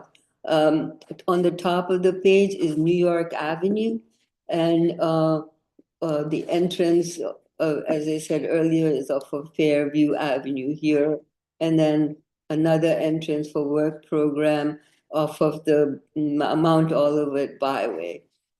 In the middle of the site is a heritage tree right here that'll be preserved. So the 2 wings had to be separated so as not to disrupt that tree. In the south and west of the site is a forest conservation area, which has to be preserved. As well, that area is very steeply sloping. So the buildings are to the north and east of that forest conservation area. We will be using the existing curb cut off of Fairview Avenue, from which we can access the main parking, as well as loading and additional staff parking behind the facility. The whole site will be fenced with a 7-foot high fence, except along New York Avenue, which will have planting and lower fencing. Next. So let me clear this up. So here is the facility in a 3D view. To the bottom of the page is New York Avenue. And then to the left of the page is Fairview. You can see the Welcome Center building, the connector, and the East Wing uh, and the West Wing, which the two wings are connected by a central atrium that will provide access from one wing to the other. Next. The building is clad in brick. It'll have residential scale windows of wood cladding, and then each terrace will have its own balcony with a glass railing that's tall for security reasons. The atrium will be mostly glass with also wood mullions. And here you can see the terraces. Each terrace will have open to the sky. Now we learned a lot of lessons about access to the exterior, specifically from each dormitory. Next.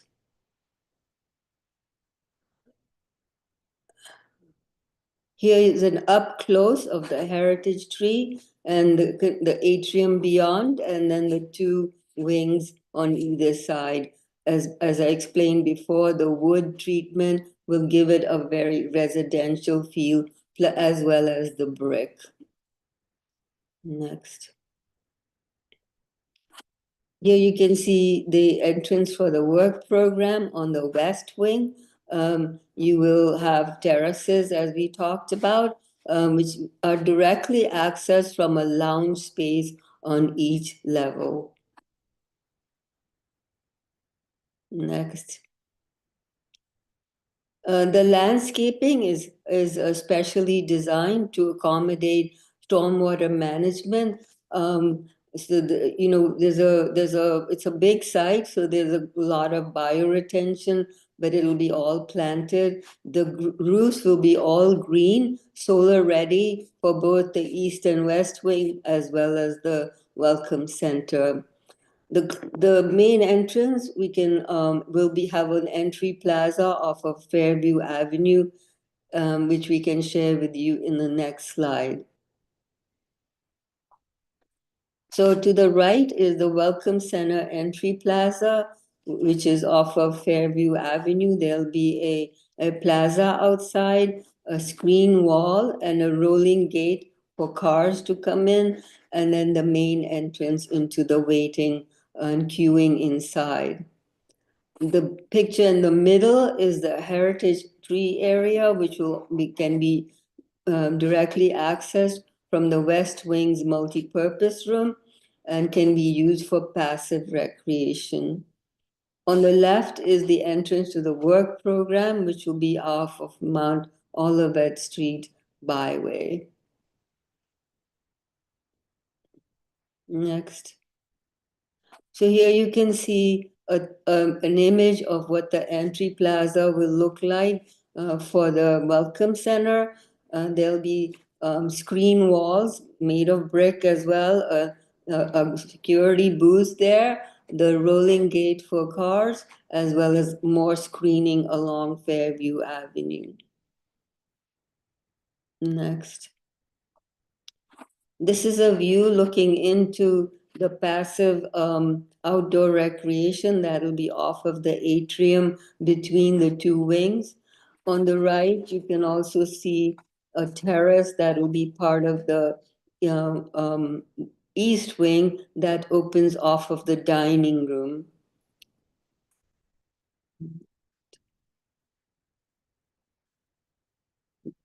So the interior is designed to be bright and airy with tall ceilings. This will be a high quality space. All the finishes will be durable.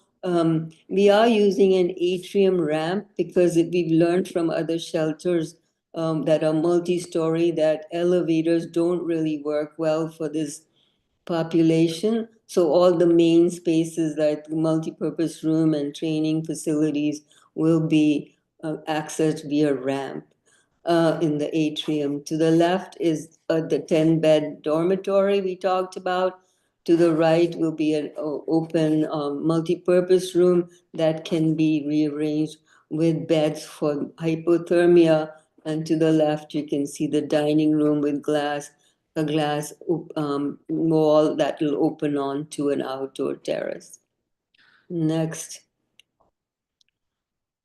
The dining room will have a commercial kitchen, a teaching kitchen that'll be part of it. Each floor will have a separate lounge with seating and an adjacent quiet lounge as well. To the right, you can see the admin spaces that are on the east wing adjacent to the intake spaces. And then there'll be rooms for computer labs and other kinds of training next to the multipurpose room.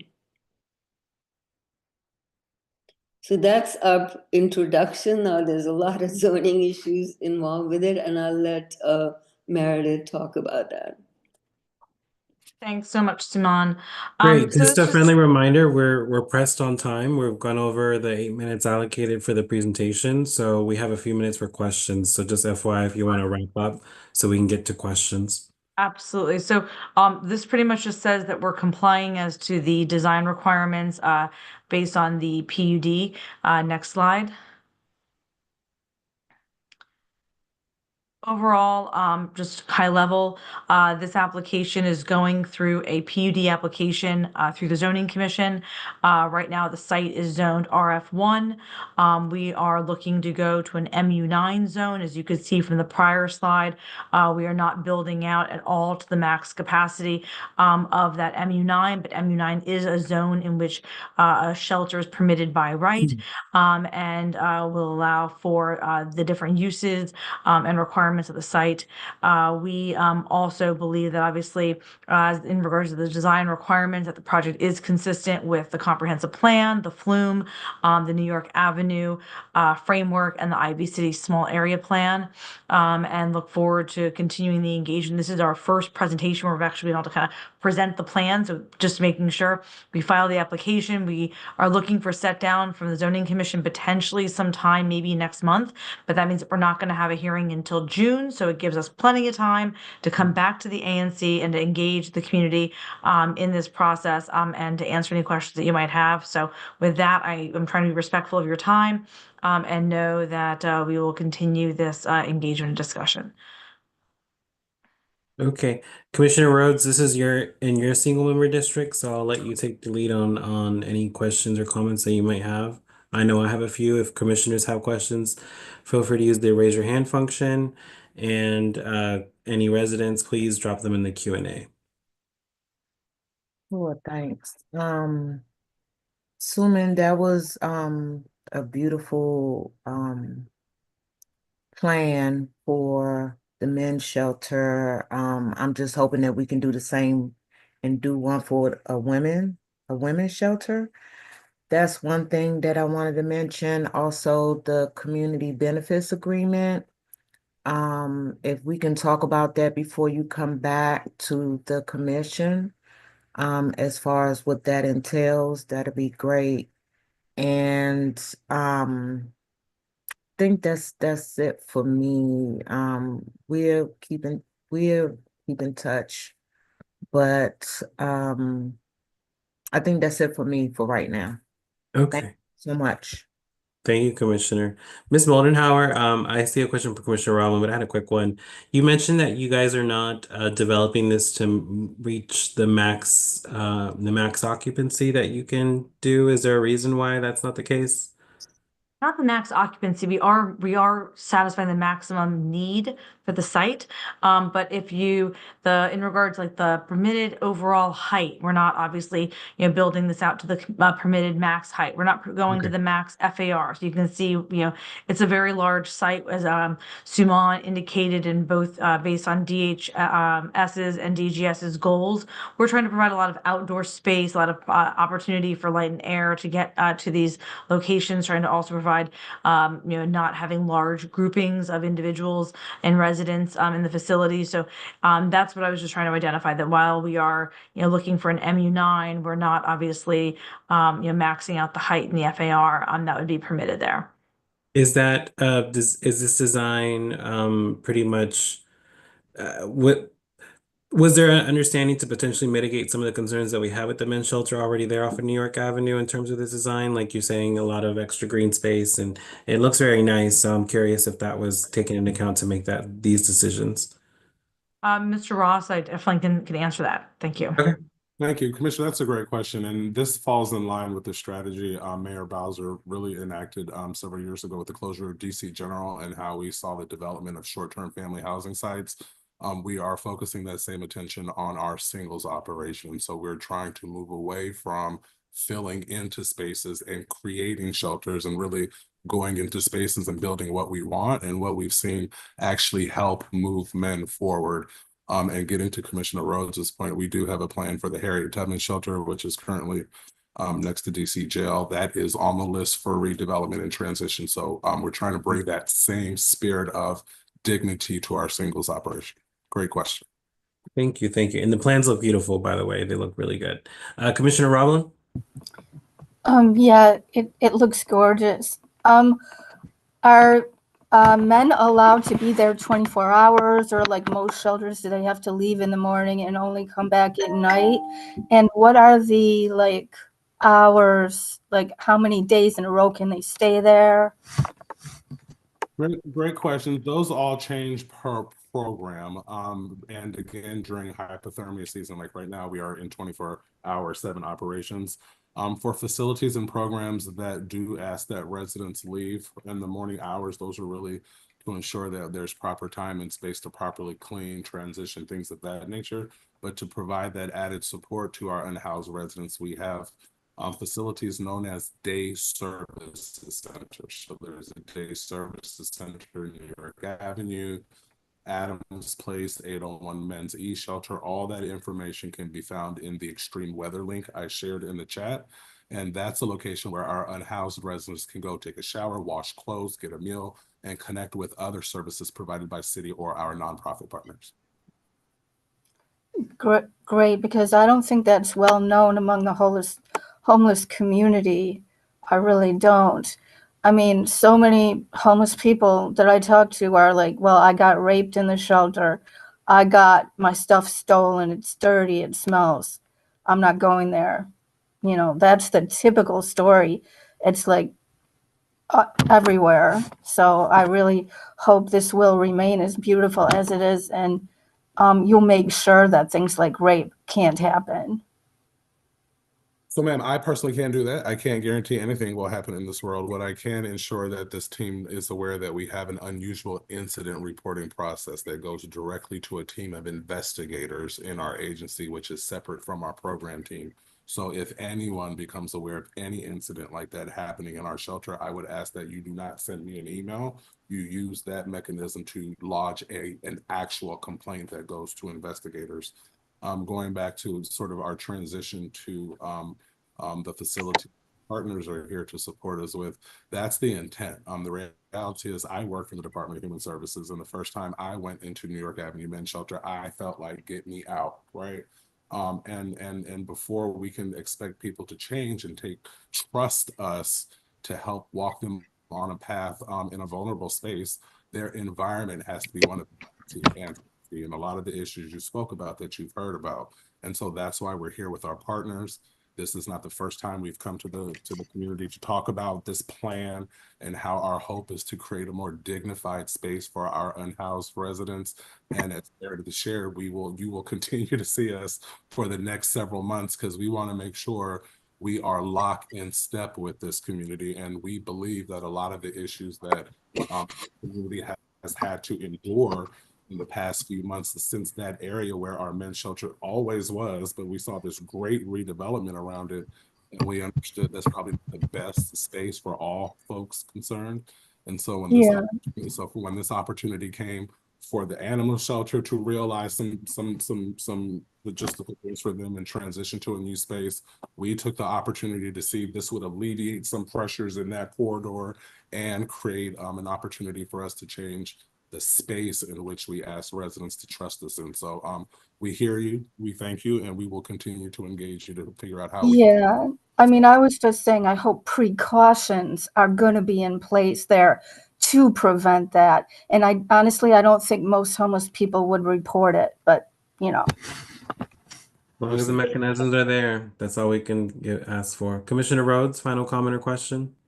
Yes, a couple things. Are you all required to do an environmental impact statement when you're doing the excavation process through I guess that will be done through DOEE and DGS. Also, that was one question. And if everybody doesn't know, Sorg is the architect for Cromel. So that's I'm happy. I'm happy that we have somebody that we trust. And also just the day programming, will the programming from I guess where the St. Elizabeth campus is, are they going to have the same type of resources, like where they get job readiness and those different things at the shelter? Great question. I'll pivot the environmental study question to Meredith, if that works for you, Meredith. And in terms of the services, the same services that were at the current site, we're picking up and transitioning. So there will not be a day services center in that location, but less than a mile down the road is the New York Avenue Men's Shelter. And again, we have this shelter that will help our gentlemen with transportation. So the day services are strategically located to ensure they can sort of be in a central location to several shelters. And fortunately enough, the transition will put our gentlemen even closer to the New York Avenue Day Services Center, so they will not lose that connection point, Commissioner. Thank you, Mr. Ross, for answering the question. And for your environmental question, there is no requirement for an environmental study. However, DOEE does have obviously other obligations, and this project, just like any other project, will go through all of the required DOEE reviews, will comply with all of the building permit requirements. And obviously, DGS, we have representatives from DGS on the call as well. We'll be walking this project through the permitting process and communicating with the ANC throughout that process.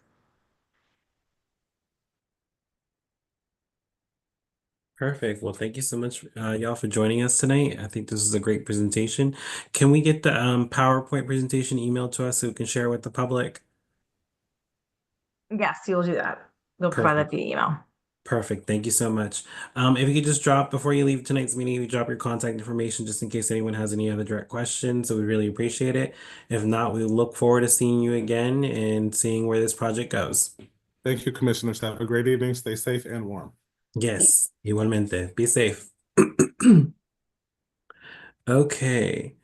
Ladies, gentlemen, and familia, we are coming on to our portion of the night where we have some BZA matters that we need to have presented and vote on. I will ask the developers again to be mindful of time. It is awkward for us to tell you to stop because we don't want you to stop to share information, but if you're direct and precise, we can get to the meat and potatoes and the vote that you all are looking for. So if you are presenting tonight on a BZA matter, please use the raise your hand function so we can promote you to panelists.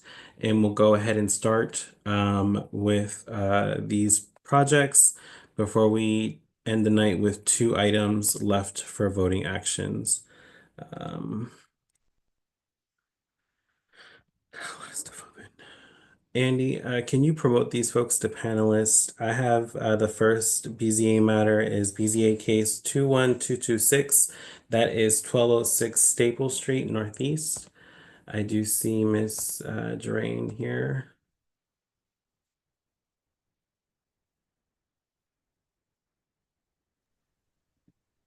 Hello, everyone. Good evening. Can you hear Good me? evening. Yes, ma'am, we can hear you. For the public's knowledge, for folks that haven't been following us on our zoning committee meetings or COW meetings, can you let us know who you are, what project you're working on, and what you're seeking from the commission tonight? Yes, absolutely. Good night, everyone. My name is Jaren Alexander Bennens. I am an owner and, well, co-owner with my husband of 1206 Staple Street Northeast. We are seeking relief from the BZA for a few relief items that I will review. And what we are seeking from the commission this evening is support to move forward in our application to the BZA. Okay. Can you guys see my presentation, starting with the cover page? Yeah, did you want to make it full screen or you want to leave it open like that? I think it's fine to leave it open. I don't Probably have a, fine. yeah. Drive my anxiety down knowing how many slides are left, so go ahead. Okay, I can make it full screen. I have no preference. No, There you're we go. fine. Thank you. No problem. Alrighty, so clicking through, this is our third engagement with the commission. We are proposing a third story in rare addition to an existing single-family road dwelling on the block. We are converting it from a single-family home to a two-family unit. And the modifications that we're making are that we're seeking relief from are primarily related to some rooftop elements within the RF1 zone and new decking that we have. So I provided a brief overview of the home, the two units that we are looking to create. So with unit one lower, it'll be a one bedroom, one den apartment, two floors. Both of these are two floors, by the way. I didn't mention that here. It'll have 1.5 bathrooms, a living room, full kitchen, dining room, and a laundry room. For unit two, which is the upper unit, it'll be two bedrooms and a den, 2.5 bathrooms, one living room, a main floor walkout, which is one of the items that we were seeking relief for, a full kitchen, a dining room, a washer dryer combo, and a rooftop deck. Okay. Moving along, just outlining here the items that we're seeking relief details from. What I'll be doing on the next few slides is actually highlighting each of these items individually and presenting sort of our support for relief, why we feel like it's justified, either precedent has been set in the area or justification through our plans. And so we have 6 special exceptions here. We have a proposed rooftop structure exceeding the maximum allowable height, rooftop structure setback from the front facade, proposed third floor addition with the front porch roof deck, as I mentioned before, proposed rear setback, so the distance of space from our rear property line to the building on the back, we are seeking relief from. Oh, I'm sorry. I progressed a slide by accident. I'm on number 5 now. Proposed rear addition is greater than the 10 feet maximum beyond adjacent structures. Again, providing some support for that item. And then last but not least, the project is greater than 60% maximum lot occupancy allowed in the zone. As I mentioned before, this is our third engagement with the commission. From the last few engagements, we've been collecting action items and to-dos from the commission. So just noting here, sort of tracking to completion for those items, whether action was taken or not. They were recommendations from a design perspective or people's opinions. So we had taken them back to our architect for remediation, and where possible, we moved forward. And where not possible, we marked as such. The most important item for our recommendation from the zoning committee was engaging with our neighbor, Angela. She has a solar system on her roof installed, and our proposal for a top addition would impede her solar production pretty substantially. So that was the sort of long poll in terms of our action items from the commission. And fortunately, we were able to come to agreement with Angela on ways that we can compensate her for her loss over time. Just in summary, her system will be incurring a 40% shading, which will result on average of $1,042.52 of negative impact over 20 years. The total impact is here. We have come to an agreement for reimbursing her for that total impact. Okay. Any questions so far? So as I mentioned, the next few slides, it's really just keying in on the different relief items that we're seeking and providing some justification for them. So the first item that I mentioned here is the proposed rooftop structure exceeding the maximum allowable height. That is true. And so we have it here. We were able to get also by a recommendation of the commission, some 3D renderings completed to help communicate the changes that we're making. But even more impactful, in my opinion, to be able to sort of visualize it in context with the rest of the neighborhood.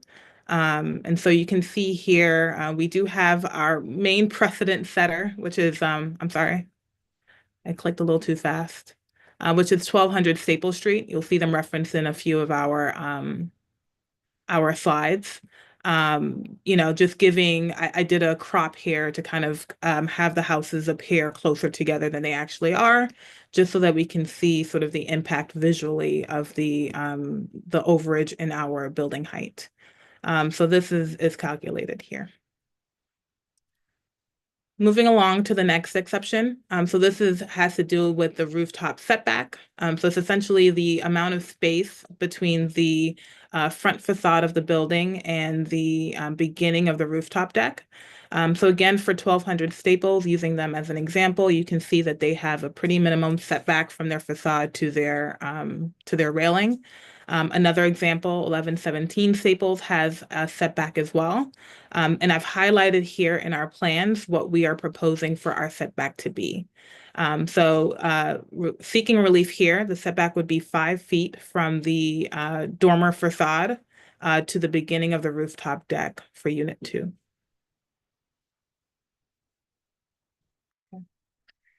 Continuing along, for exception number 3, I'm tracking time, I have 3 more minutes.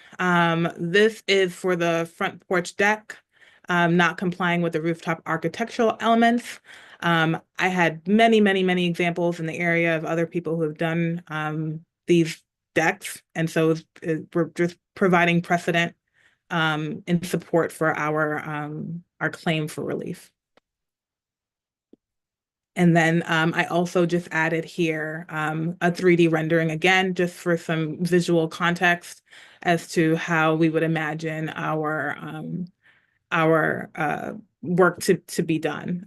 What this picture doesn't do is sort of outline what the facade would be, and some of our more architectural, not architectural, design decisions. Our plan is to sort of align a lot with what we've seen other places on the block. We do like the low profile of the metal railings. We plan to continue that. The current facade on the building is stucco. We plan to continue that. And we also plan to continue with a soft neutral color. The color of the house right now is yellow. So either in that family or something light. But definitely not an eyesore. Continuing along, proposed rear setback is less than the 20 feet required for the RF zone. Using the plat that we were provided by DC zoning and applying all of our measurements, we do meet the 20-foot.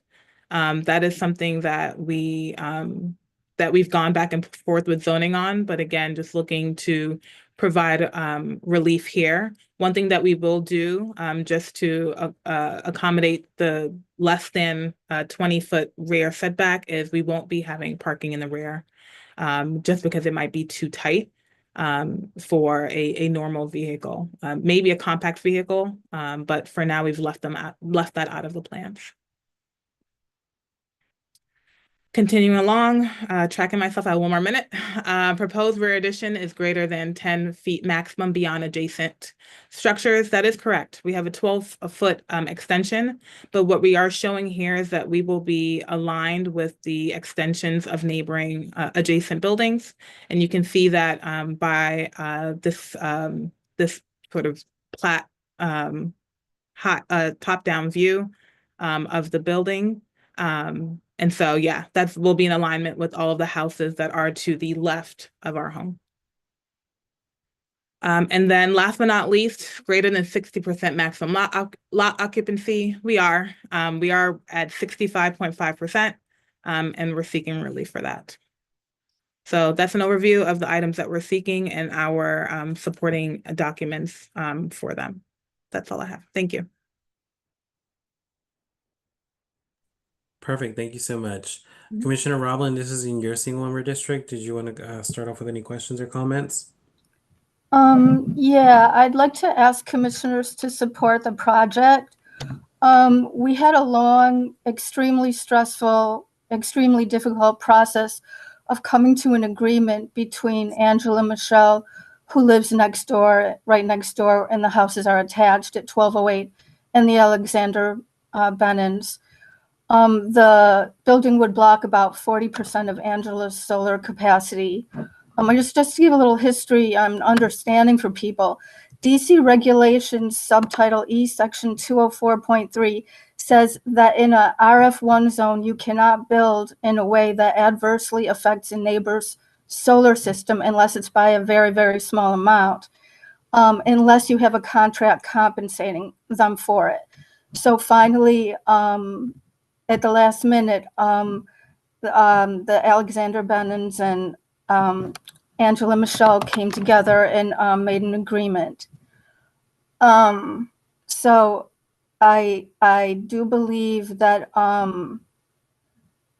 this is a good thing, and the contract finally was made. I do feel that Alexander Bennons, that you did make some mistakes in the process, and I hope that you will look at some of those mistakes and reevaluate a bit on how in the future you might work with neighbors. But I'm so happy that this is happening, and I congratulate every one of you and hope things will go really smoothly from now on. Thank you, Anna. Thank you, Commissioner. Were there any comments from Commissioner Arbuckle, Chair of our Zoning Committee? So yeah, as Commissioner Roblin said, this was kind of a long and rather arduous journey. Excuse me. I apologize. I'm sick, so I keep coughing. Let me think. Sorry. You're fine. I'm also glad that there was a lot of discussion with the neighbors, specifically the neighbor whose solar was blocked, and I'm very happy that they were able to work out a mutually beneficial agreement. Okay, perfect. For the project itself, and I'm sorry, if there's any commissioners with questions, please use the raise your hand function. If the public has a question, you drop them in the Q&A.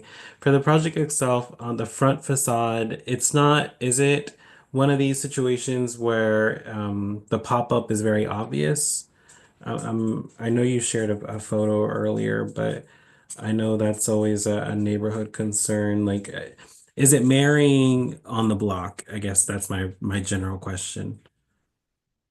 You muted, I'm sorry. Thank you. That's a good question. That was one of the items that was first raised, I think, in our December 19th call. And sort of the impetus for the 3D rendering. Let me see if I can go back to the one that overlays on there we go. So we were provided many examples on the December 19th call of like favorable examples of how you guys would like for that front facade to be. I believe that we've achieved that here in maintaining the dormer and the sort of original roof line and having the extension sort of flow in from that. We don't plan on demolishing those architectural elements so that it looks like too blocky. We do want to maintain those. Is that what you're referring to? Yeah, and just for the public as knowledge, that building in the corner, what was that constructed? Um, that I don't know. The 1200 Staples, 2018. 2018. That's my husband. Got it. Okay. So it's been there for a while. Okay. Those are the only questions I have. You've been pretty good at responding to us during our committee meetings and our general meetings leading up to tonight. So I'll leave it up to the commissioners to decide how they want to vote on this. But if there's no other questions from the commission, I don't see any other commissioners. I will ask commissioners to come on camera if you're voting, so we can hold a quorum. Anna has. And Commissioner Roblin, did you have a comment or question? I was wondering if Angela wants to say anything. She is here. If they didn't drop a question or comment just for time, no, we'll just move forward. Okay. Commissioner Rollins, did you want to place a motion on the floor for this project? I vote we support this BZA for 1206. I move what? I'm sorry, I move that we support this BZA for 1206 Staples Northeast. Thank you. Can we get a second for Commissioner Roblin? I can second it. Okay, we have a motion on the floor by Commissioner Rollins, second by Commissioner Arbuckle. Do we need a 3-minute discussion for this vote? Does anyone need additional discussion? Okay, I'll just say that. Oh, go ahead. Never mind. We don't need.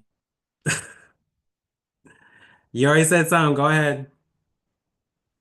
Oh, I did want to note that they did make they did change the way that the front facade looked in response to our feedback.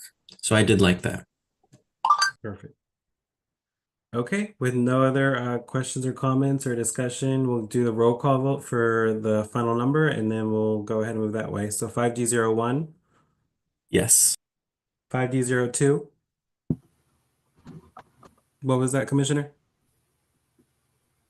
Yes. Oh, there you go. I gotta come up to the mic. 5D03, Yes.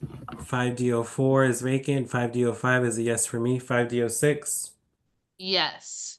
5D07, Yes. and 5D08 is absent. 5D09. Yes. Thank you. So the commission approves this project and we'll make sure we get that paperwork to you as soon as possible. Thank you so much for joining us tonight. Thank you so much, everyone. Congratulations. Thank you, Anna. Have a good one. Bye. Okay.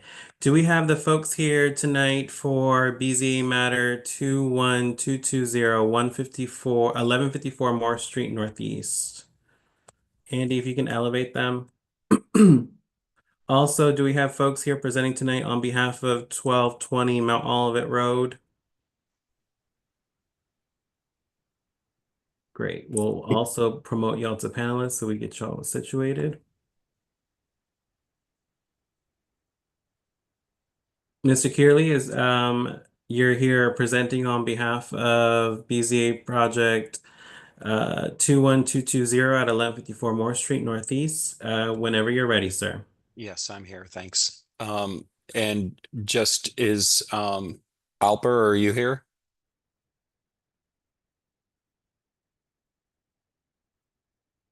Okay, I'm going to continue. He's the owner developer, but as the architect, I can move forward.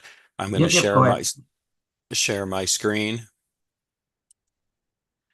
So we've been working with Anna and the community to make revisions to what was originally proposed.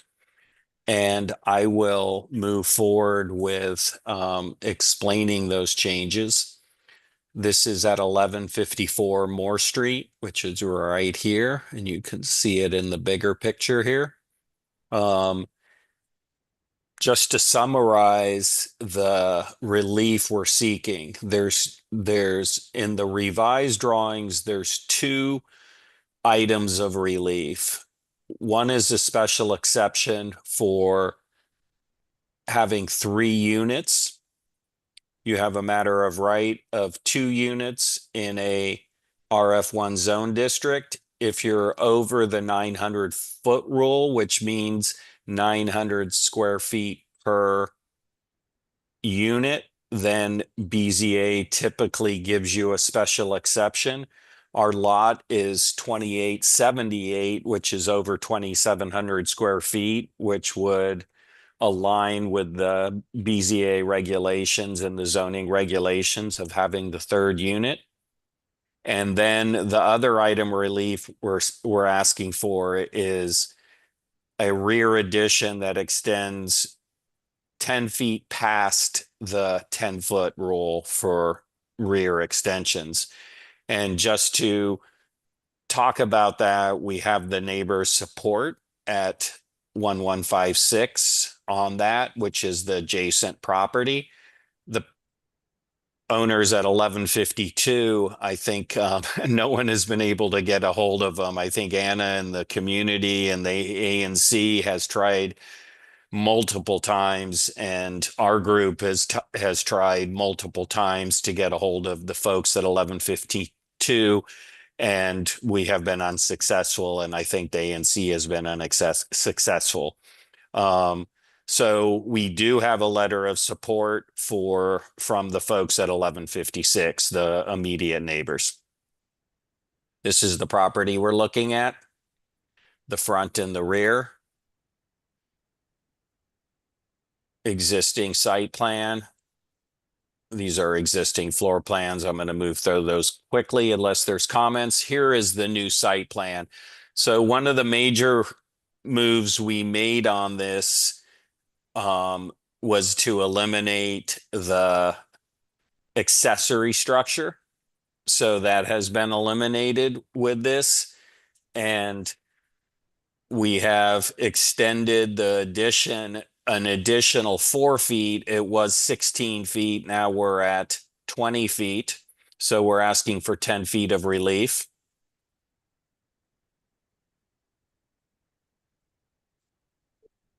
This is the plan for the cellar unit right here, which is 2 bedrooms, 2 bathrooms. The first floor is 2 bedrooms, 2 bathrooms. Then we have unit 3, which is 1, 2, 1, 2. This family room could constitute a bedroom. There's a bathroom, but it's 2 bedrooms, a family room, and a den. And then another item that we worked with the neighbors and with the ANC representative was to set back the addition on the 3rd floor to 6 feet. It was 3 feet. And we actually set back the roof deck, the asked an additional 6 feet. We're setting it back an additional 19 feet. And part of that has to do with code and the egress and the maximum distance to the egress. So when you're looking at the elevations, I added this note too, just to be clear that the existing cornice and architectural elements are to remain. We're not looking to alter those, and we're setting the front 3rd floor addition back significantly. And here's a image of what that would look like. And so that's our proposal. This is really option B. We have an option A, which was the original plans that were submitted to the ANC. And so that included the accessory structure. The 3rd floor was not set back quite as much. We want to work with the community and move forward with the support of the ANC for option B. But we do have, the original plans are still with us, so to speak, and Alper can talk to that if we answer questions.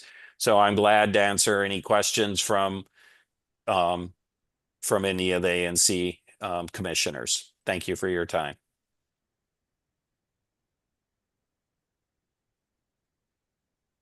Thank you, sir.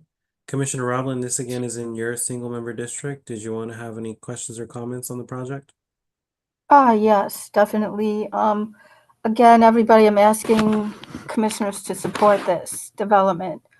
Originally, the community was not okay at all with this project because it's a 3-unit instead of a 2-unit, and it's basically a model of the negative qualities of gentrification.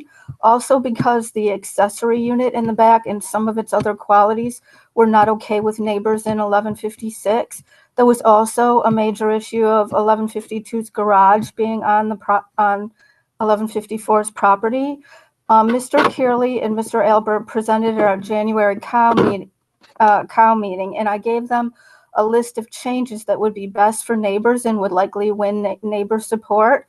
And they decided to accept those requests in order to gain ANC support, which is extremely appreciated. Thank you so much, gentlemen. They redesigned their project, and now everything is good for the neighbors except for the 3 units, but we can't have everything. Now 1156 supports, like Mr. Kearley said, we could never reach the neighbor at 1152. We all tried multiple different ways. But we have ensured that they won't have a problem with our garage now because that is in the final agreement.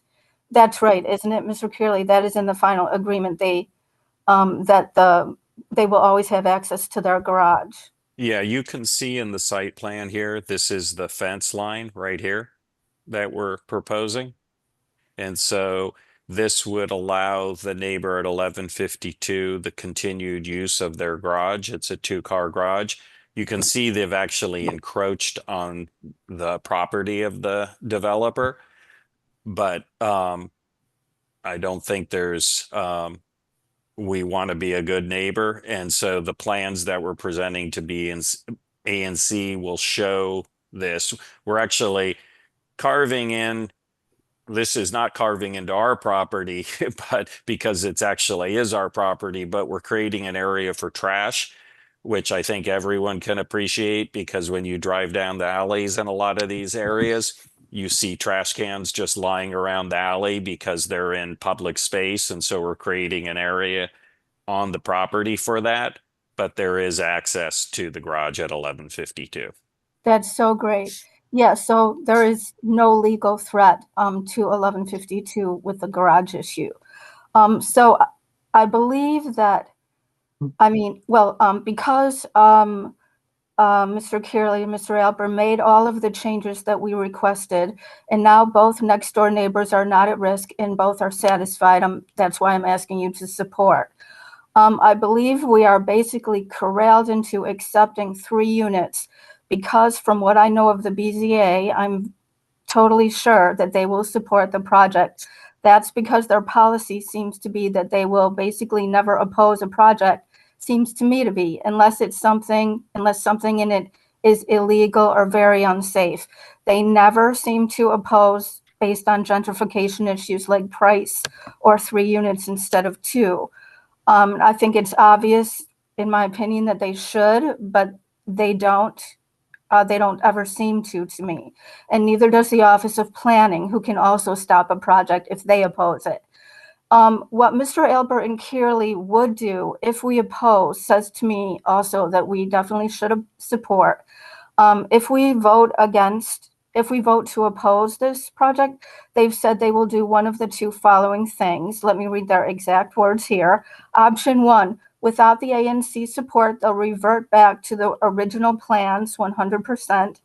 And option 2, in case the commission votes to oppose, they might even consider going to 2 units and avoid the ANC altogether, but still build a 2-level carriage house so that they could fit things into their time frame. 2 units is a by right issue. They don't need our approval. Both those options would be very, very bad for the neighbors at 1156. They are completely against the accessory unit. And some of the other things were also not okay for them, definitely. So we really appreciate you all helping yourself by, compromising and doing the right thing for the community ultimately. So really, I think that the main problem here that we are forced to except 3 units, lies with and massive gentrification issues, lies with the BZA and the Office of Planning, that they will support basically any project that isn't blatantly unsafe or illegal in some way. And I think that the reason they will do that is because of who we're voting into office, and that's a matter of voter education. So I just wanted to say that just to help everyone sort of get my insights on what might be the issue of runaway gentrification in DC. So asking commissioners to support the project because overall it's better for the neighbors and the whole community. Thank you. Thank you, Commissioner Roblin. Commissioner McCollum? Thank you so much.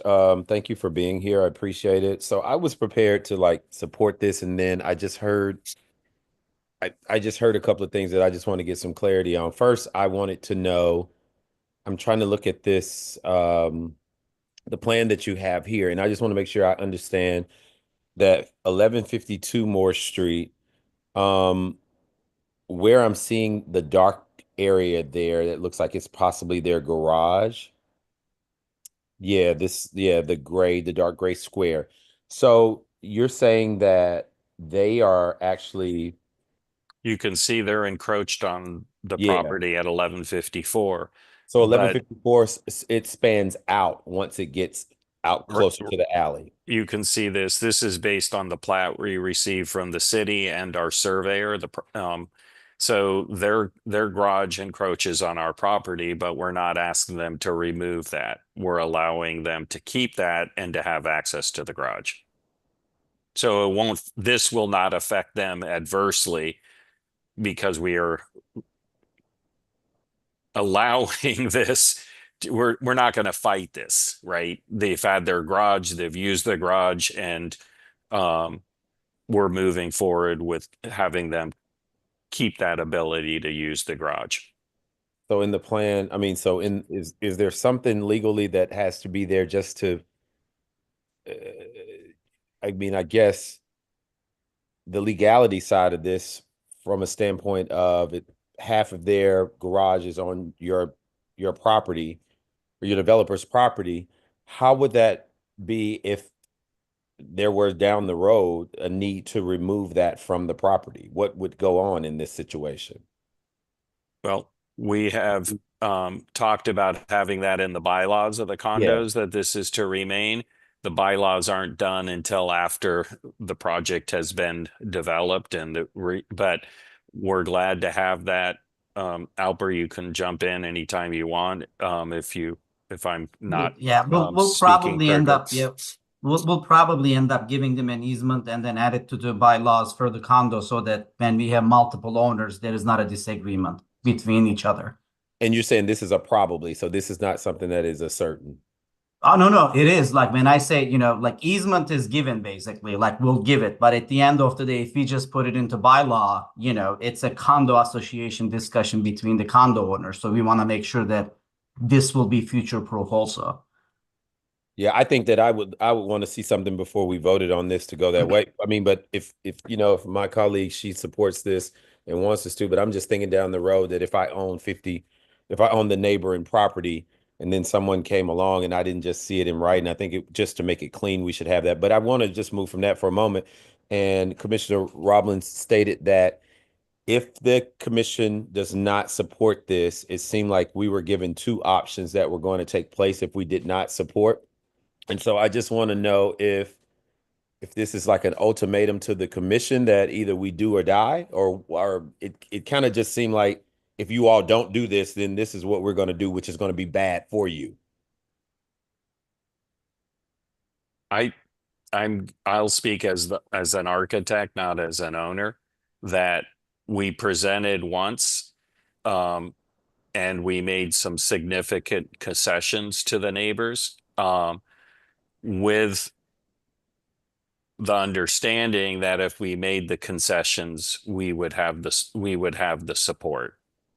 So I don't think it's any more of an ultimatum than the ANC not voting to support, because that adversely affects the owners, the new owners. So but that's I ultimatum seems like that we're trying to work against the neighbors, and we're not. We've made significant concessions on this, removing the accessory structure, which is really a financial hit, which the accessory structure is a matter of right.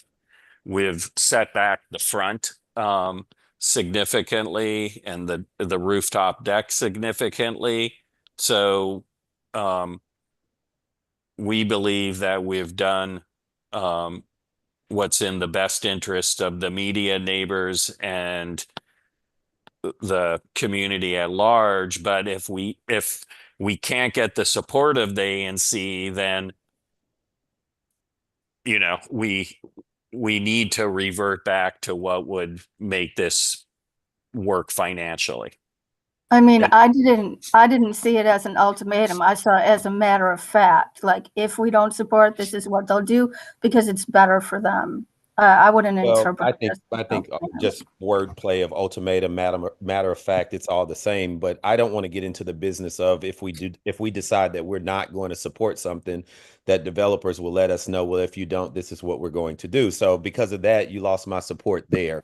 And I'll kind of yield there and allow others to speak. But I was prepared to support this, but in good conscience, I Well, can't support something for me where it seems like, or it appears that if we do not decide to go in one direction, we're going to go in another way. Because no, for but me, actually one. Oh, sorry. I asked them what they would do. I outright asked them, what will you do if we don't support? And then they just answered. okay. Either way, for me, I've always been for people that have been in this community and been the fabric. I have support gentrification and all of that. So all that rhetoric, I'm for it. But I also am just not for kind of overlooking folks that have already been in the community for a long period of time. So I'm going to yield at this point. I do appreciate your presentation tonight. Perfect. Were there any other questions from commissioners? I don't see any questions in the Q&A. If possible, can I ask a question? Yeah, go ahead. You can ask the last question because we're pressed on time. At what point would the bylaws be established? I personally live in a condo, and I know that bylaws can be amended. So I have a similar concern about 1152 with their garage. As someone that lives in a condo, I know for a fact that it ebbs and flows with depending on who lives there at the time, even though ownership can change, right? So like how would you kind of like, I don't want to say codify it into the bylaws, but like how do you guarantee that 1152 isn't somehow impacted by that? And that would be my strongest hold up there, but I'll let you guys answer that. One of the things that when you go to BZA, you go for a specific plan. You don't go for an idea, you go for what is shown. And so we're very clearly showing that the fence line for 1154 is here and that this is open to 1152. So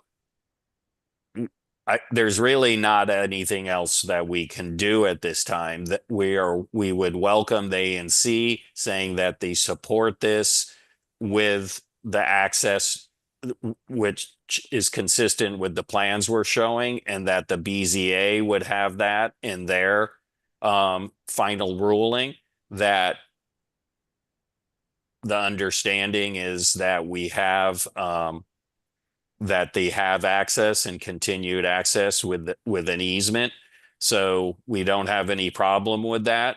I don't think that the owners can control someone 10 years down the road trying to fight that. That would be a legal matter between the owners of 1154 and 1152, but we're taking every steps that we can to assure that 1152 will have continued access to their garage.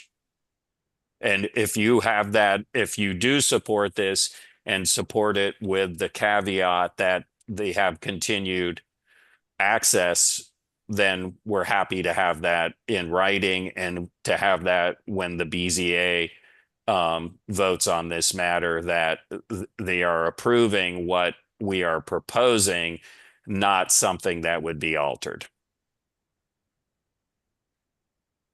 And you made it clear that you've made multiple attempts to get in contact with these folks and they have not been responsive.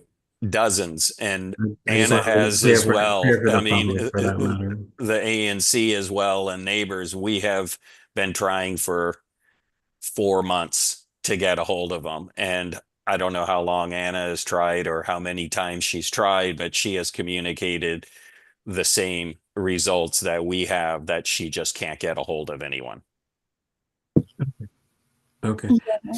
It's 9:50 p.m., everyone. Commissioner Roblin. Mr. Schaefer, can you drop a question in the Q&A or you need to make a comment? I think I would like to let Mr. Schaefer comment because that's someone that's we had multiple opportunities for residents to speak, so at the committee meeting and other times. So, Mr. Schaefer, just make it quick, please. Can you hear me? Yes. So sorry. I work at the Pentagon and have been buried since the 20th. I haven't been able to make it to meetings in advance of that. Just really quickly, thank you for all the time. I know it's super late and I am the last person apparently.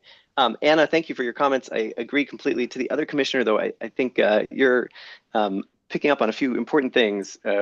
One, just as a lawyer, I do think that it would be important to have the easement in writing. Property law is all about things being in writing, and I wouldn't want to rely on future property owners. The condo ownership could change hands, whatever, right? That's for the specific neighbors. The broader point that I really want to emphasize, which Anna was getting at, but I just want to put a fine point on for the entire community. I've talked to Yop and the folks at 1156. We're good friends, and I think everybody appreciates the concessions that the developers have made here. So, Mr. Albert, Mr. Kearley, thank you.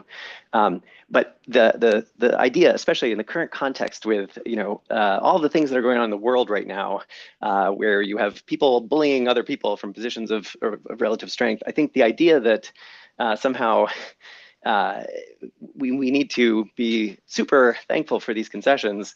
The reason for the concessions is that getting 3 units is a cash cow, right, for someone who is not going to live in the neighborhood. So the last thing I'll say is just when we're talking about an exception to go to 3 units, the BZA has said no before when we've all been on the same page. I don't think it sounds like we're there for this one.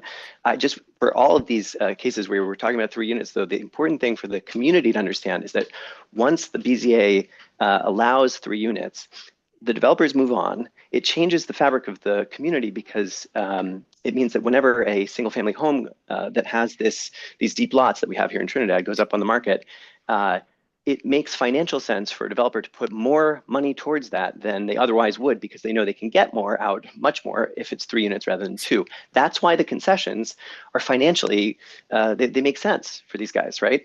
And so, I don't mean to impugn the intent of the developers. I don't know you at all. I'm sure you're doing all this in good faith, but it's business for you. The rest of us have to live here.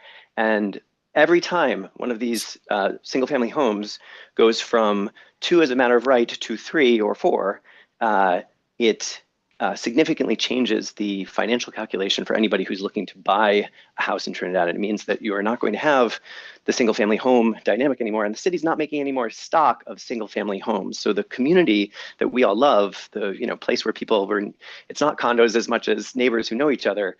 That's going to continue to go away unless we all speak with one voice and push back on the 3 unit thing. So that's all. And I'm sorry it's so late. Thank you. Thank you. Okay, Commissioner Roblin, can you place a motion on the floor so we can have a vote? Yeah, I vote that we support this BZA. I move that we support this BZA for 1154 Morris. Okay, can Commissioner Roblin get a second? I can second it. Thank you, Commissioner Arbuckle. We'll go ahead and do roll call for the vote. 5G01. Yes. 5G02. Same. You said same? Abstain, Oh, abstain. abstain, sorry. 5D03. Yes. 5D04 is vacant. 5D05, it's a no for me. 5D06. I'm abstaining as well. 5D07. No. And 5D09.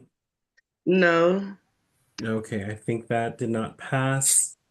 Um, Gentlemen, we can move forward and either go ahead and submit the paperwork as is, since this motion has not passed, or we can revisit this conversation at next month's meeting. How would you like to proceed?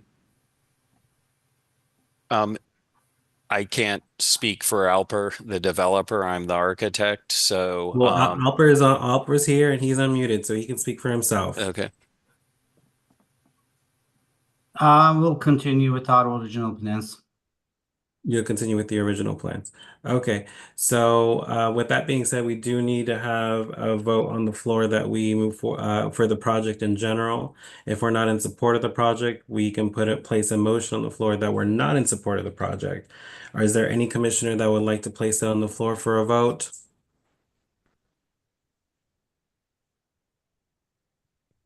Okay, can you give us that again? The BZA is going to need a final vote from us since the motion was placed on the floor to support this project and not pass. They still need to know a final vote from us at the end of the day.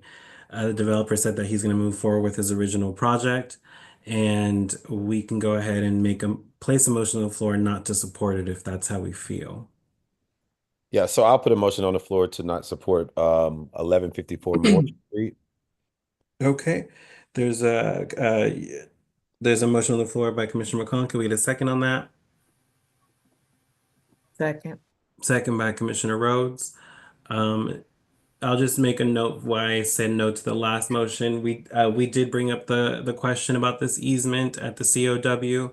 It looks like we couldn't get anything in writing to ensure that the future owners of those properties would not bother the next door neighbor. I understand that the neighbor has not been responsive or been able to get in contact with them, but it's still just protecting the stuff that they have there right now from future neighbors that might not, be good neighbors. We don't know if they'll be good neighbors, bad neighbors. We just don't know who those people are right now because obviously they don't exist in our neighborhood right now. So that was why I voted the way I voted in the last vote. So is there any other additional discussion or comments before we do roll call again? Okay, 5D01. Roll call on motion to oppose? Yes. No. 5D02. Yes. 5D03. No. 5D04 is vacant. 5D05 is a yes. 5D06. Sorry, it took me a second to unmute. I'm abstaining again. Okay, 5D07. Yes. And 5D09. Yes. Okay, I think the ayes have it on that one. Is that correct, Andy? Yes, that Perfect. was 4 ayes. Perfect. So we don't support the project. Okay, we'll move All right. forward with that. Thank you, gentlemen, for joining us tonight. I'm sure the Board of Zoning would the Board of Zoning is going to make a decision. So that's all I can say right now tonight. But we appreciate you joining us tonight either way. Okay. All right. Thank you. Okay, we have a couple more items. We're reaching 10 o'clock, so just want to be mindful of the time. Mr. Miller, great to have you here tonight. Is there anyone else joining you tonight, Mr. Miller? Okay, you're muted. Can you hear me now? Yes, sir. It's just me. Okay, go ahead, sir. Okay. Good evening, everybody. I know it's late. I recognize some faces here. Some of y'all have heard about this project before. I'm going to try to be brief.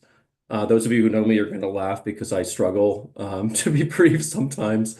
But I have a presentation here that for those of you that have watched I think we've done 2 presentations now at the zoning committee meeting. So those of you who follow that may have seen the project before, but with the eye on the idea that maybe not everyone's seen it, I'll try to talk about some of the particulars.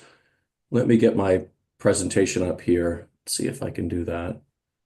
Just give me just a second. If y'all watch that presentation, you know I struggled to make the video work in that case too. Okay, share. Here we go.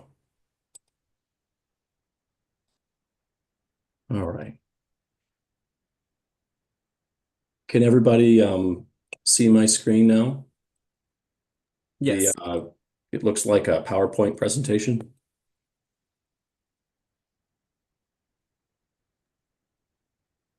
Yep. Okay, great. And let's just see if I can advance the slide and see if that will work. Can you all see the slide changing? We're getting your presentation, your personal presentation viewpoint, not the If actual you presentation. This is what if happened you last time. so go back Right go there. back to where you were, I think and then once it no. comes up at the top, hit display settings. Okay. Oh, okay. He might be on the screen. I don't know if I see that. Oh, display settings. I see it. I'm so sorry. I'm looking at the wrong screen. Yep. No worries. Yep, hit swap presenter view and Got it. slideshow. Okay. So now you guys can Yay. see everything. There you go. Yes, perfect. Okay, Thank so I've used up my entire presentation time getting this PowerPoint to work. Okay, so good evening, everybody. My name is John Miller. As I said, I've met some of you guys before. Some of you I've not. This project is that we'd like to talk about tonight. This proposed project is a proposed home for our business. We're a DC-based solar installer. We do a lot of work with DC government on solar for all and do all sorts of solar across the district. I'll talk briefly about our company. I guess the best way to talk about what we do is to show some examples of projects we've built. We've done all sorts of things in DC. So we've done one of the biggest systems in DC at Abrams Hall, up at the Walter Reed campus. We've done ground mount systems, solar green roofs. We did one of the first solar shingle roofs. You can see that in the lower right, carports. And we work with all sorts of different folks. You know, we've done, as I said, a lot of work with solar for all. So a lot of the benefits of the solar that we build go into low and moderate income DC communities. Just a picture, members of our workforce. One of the things I think it's kind of cool about us as a business is that whereas a lot of folks that are in the solar space in DC sort of gather up as much of the business for their staff as possible, one of the things that we do that's a bit different and I think pretty forward-looking is that we have a smaller staff and we partner with a lot of local DC businesses to build these projects. So you know, our primary electrician is actually from DC. He's born in Petworth. He has his own firm. It's a great MBE business, and we do a lot of work like that, which is a bit different than what some of our competitors do. I'm going to talk about project details in a second, but I wanted to kind of show you a sort of a rendering of what we would propose this project would look like. Again, I'm going to be kind of brief in talking about some of the details, but let's talk a little bit about it. So if you see, I'm actually going to advance one more slide ahead here.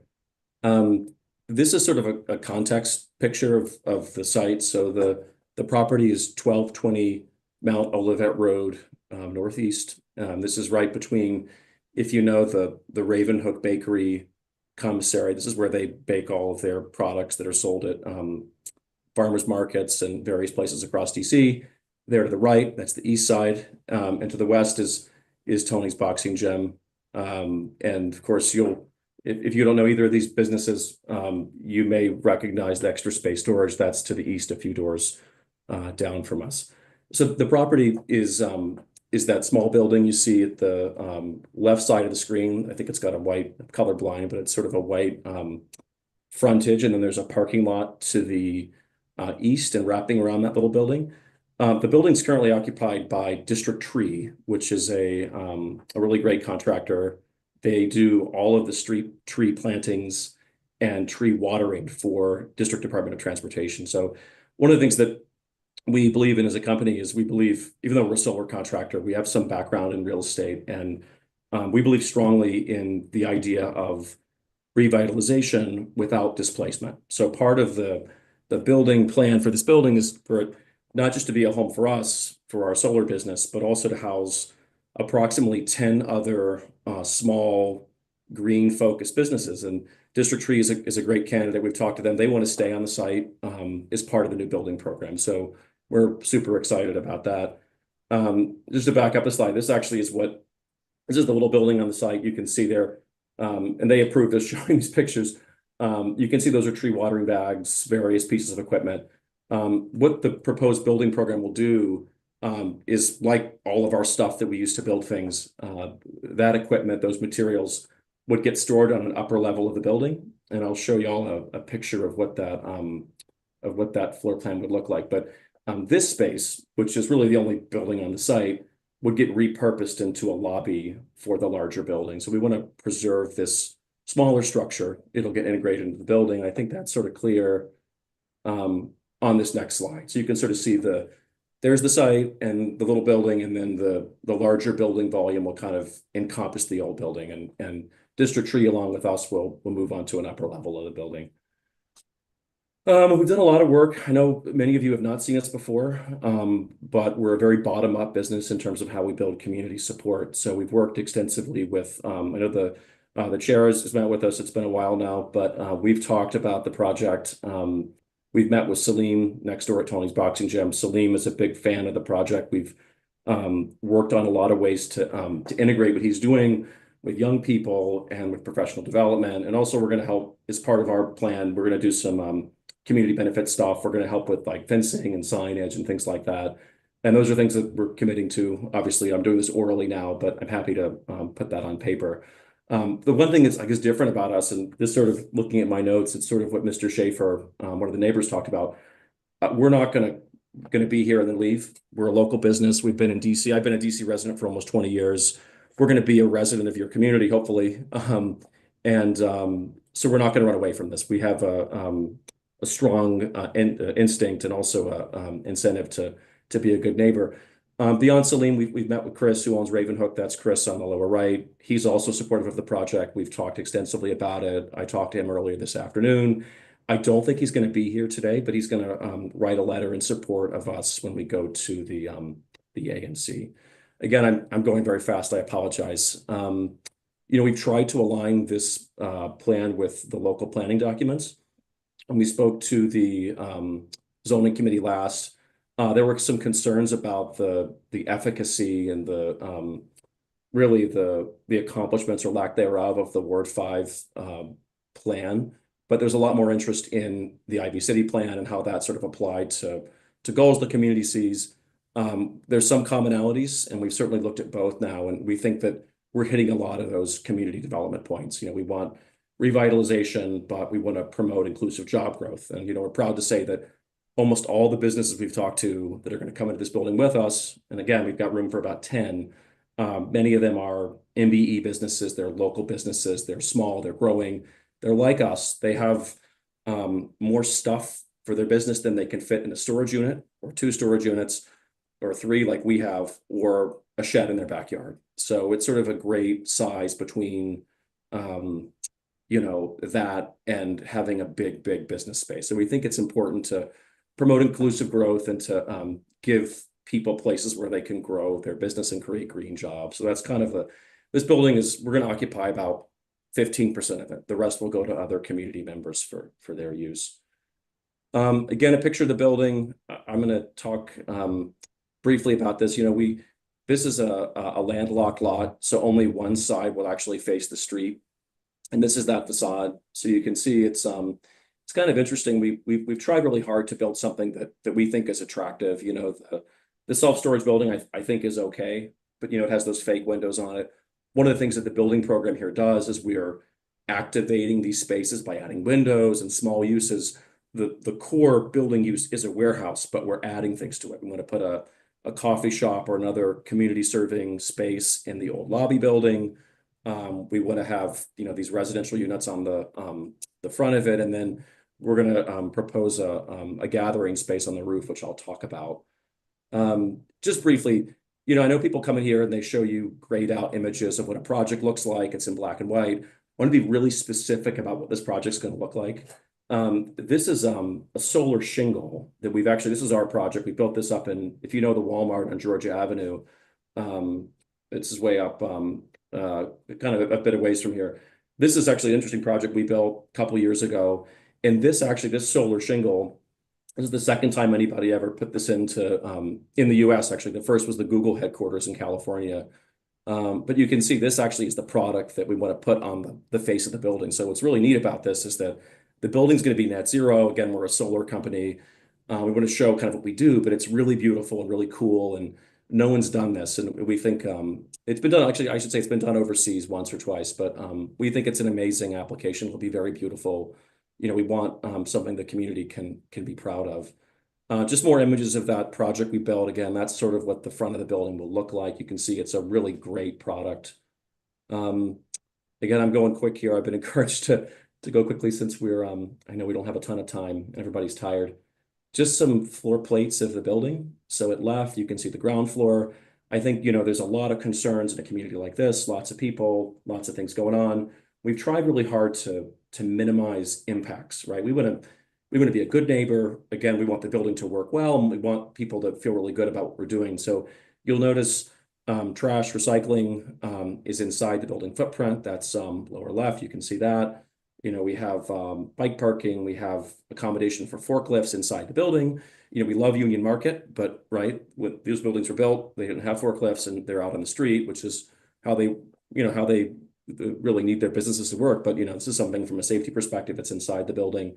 You can see lots of parking spaces. We are exceeding the BZA and Office of Planning requirements for parking. We're going to be able to bring a truck into the building and unload it. I have a truck turn analysis that in a very detailed way outlines how that would work. We've worked extensively with Department of Transportation to work out a plan that we think is safe, that helps us run our business successfully. I can talk about that in a minute, but we're going to have special hours. We won't do things during rush hour. We're going to have flaggers. It's all going to be very safe and above board. So you can see parking there on the left, mezzanine storage. That's about 10 feet up in the air within that larger building volume, right and left of the ground floor. And then this is the part of the project we're really excited about, obviously, is the core use here are these warehouse spaces. So again, these are spaces between 200 square feet and I think the largest is about 1,500 square feet. Again, this is a space that we'll use, but you can see those are individual tenant spaces. So, my friend Oscar, longtime DC resident, has owned a plumbing business. Oscar would like to be here. A roofing company we work with, a green roofing company. Again, a lot of these are MBE businesses. We're excited to say that we think that this project will help them grow what they're doing. In one case, we have a contractor friend that his wife would like him to get all of his stuff out of the backyard. She's very excited. And that's kind of what small businesses do. They find ways to put their materials and their stuff in places, and it's not always very easy to grow and to sort of have the materials you need and have them where you need them. What ends up happening is people drive out to the suburbs. If these are DC businesses, that means that we're losing the lifeblood of our economy. Like hardworking people leave the district because they can't afford to be here. So we think it's kind of like a Goldilocks space that will help people like us that want to stay in DC to be able to operate their businesses. So you can see there's, in total, I believe 14 of these smaller spaces will occupy 1 to 2. But again, we're not hoarding it for ourselves. The idea here was that we always knew when we looked at a site like this, we could house more space than we could use ourselves. And we think the idea of having a green building construction hub for green businesses is something that's really uplifting and really, I think, in line with the district's goals. You can see one thing, again, that's different about this project is it contrasts to the building, self-storage building to the east. That building is not much to look at. We appreciate what it's doing. It's serving an important purpose, I suppose. But you look at the front of it, there's sort of some empty windows that go to this sort of fake storefront space. Then there's nothing in there. The idea here is that we have these large sort of flex residential units. One of them we hope will be a space for. It's interesting, the way the code works is that we're not allowed to build conventional residential here. So one of these units is specified as a night watchman unit. I know that's kind of archaic. That's what it says in the zoning code. And it's this strange provision that allows businesses to offer housing for staff on site. So again, this is not these aren't luxury condos. We're intending these units to be family sized. And in one of the two instances, it has to be used by someone who works in one of these businesses, and it will not be me. It will probably be someone who works for us. And the other one we're not quite sure about. Again, there's a lot going on here in this property, and I apologize for talking briskly. I'm happy to answer questions, and I can refer you, of course, to the zoning presentation. One thing that's neat about this building is that you probably know when you look down the street at the self-storage building, in zoning parlance, we call this a habitable penthouse. Essentially, the zoning code allows you to build a penthouse on top of the existing building. It has to be set back from the building perimeter. And in this case, we thought about this, like, what can we do here? Well, we could put more storage space up there. And this gets to the zoning relief, which I'll talk about very soon. But we looked around and we talked to the neighbors, and we actually talked to the folks that work at self-storage, and they encouraged us to do this. We want to create, for lack of a better word, a rental space, a venue space that people in the community can use for events, for functions. Maybe the ANC wants to meet here. Again, like, we could just fill this up with more junk, like the kind of stuff that we build projects with. I sort of call it junk. A lot of it is, but solar panels and things like that. But we said, hey, what can we do that's interesting? Because we have to have a green roof that's required by code. We have to set the building back. And one of the things that we did when we bought this property with a loan from the DC Green Bank is we took a scissor lift out there. And a scissor lift is a machine that will raise and lower you up, in this case, 50 feet into the air, where this penthouse floor would be. And I'm going to show you a view in a second. It's quite lovely. You can see all of Trinidad. You can see the Capitol building. And the idea that we would kind of hoard this for ourselves, or that, this would be something that, would be a place where we would just like step out from where all of our materials are stored. It didn't seem like a really public spirited space. So if I were to go back to, my initial summary of what we're proposing to do here, one of the most important things I would emphasize with our lobby and with this rooftop space is, again, we don't want to be an uninviting fortress, right? We don't want to be a typical, contractor with barbed wire and, like, stay away, and like lots of security cameras and just like a really inhospitable space. We want to find ways to engage with the community, to bring people in. I know there's been some concerns that have been shared by actually the current tenants at District Tree and others. People have encouraged us to think very carefully about how this is done, but we see this is something that's very important. We want to be a good neighbor, and frankly, it's good for our business, right? Because if we're a good neighbor, we continue to build a good reputation. We think that's good for what we do. I think, to the extent that you guys would like to talk to clients of ours and partners, we have a really good reputation. A lot of our clients are naturally affordable condominium communities in DC, Ward 7 and 8, where we partner to get them free roofs and do a lot of things like that. So we have a really great reputation of delivering community value, of doing community development with solar, which is a really neat thing because of DC's amazing solar market. We want to do that where our office is too. So just to summarize, we've got the warehouse spaces, we've got these little residential flex units, we've got this old building we're integrating. It's going to be a lobby. We want to put a local tenant in there. We're very excited about keeping the current tenant, District Tree. They're excited about staying. I can introduce them to you if you guys would like to meet them. We've worked with our neighbors. We want to create this venue space, and that's sort of where our zoning relief goes to. So, and again, I'm going quick, but there are 3 areas of relief. And in speaking with Office of Planning and Office of the Zoning Administrator, which is housed in the Department of Buildings, they don't think the relief for some of these things is that excessive. These are all special exceptions. So the first special exception, and I'm just going to zoom ahead to this. The first special exception is relatively non-controversial in our view. And what it says, basically, this is number 1. The way the code works for the PDR1 zone is that above 20 feet in the air, so that first story of the building, the code says that the standard is that the building volume, the space of the building above 20 feet, has to be set back from the rear property line. So that would, if you imagine our building, you guys have seen a lot of pictures of this. Imagine a chunk of the building getting taken out above about 20 feet. That looks like a space that's a volume that's 12 feet deep, the building lot is 80 feet wide and then going up those 2 stories. So the reason we're asking for that, it relates to how the forklift would be able to load materials and then actually, in this case, unload materials on floors 2 and 3. There's an exhibit that many of you may have seen as part of the presentation. It's also a BZA document. We don't think that's controversial. And the reason I assert that is that Salim, who's our neighbor, who his lot, the lot he manages, Tony's Box and Gym, they wrap around this structure. And he would be the only one that one might reasonably say is affected. And he thinks what we're doing is great. You know, we're tying with what he's doing. We want to be a great neighbor. We have a lot of ideas, and he can brief you on those if you'd like to talk to him, and I can answer questions about what that looks like. But we don't think that is a particularly difficult area of relief, and we've been told that in conversations with staff. The thing that's more interesting, and this is where we need your feedback, and if the BZA or this group, you know, at the ANC level says, hey, we don't want this, we can take it away. So we think it's good for the community, so we want to talk about that. So the other area of relief, there's 2 specific areas, again, special exceptions, not variances, so the lift is lighter. But the special exceptions stipulate that if you want to do this, you have to come to folks, you know, like you have to go to BZA, you have to ask for permission. We have to work with you, of course, to see if it's possible.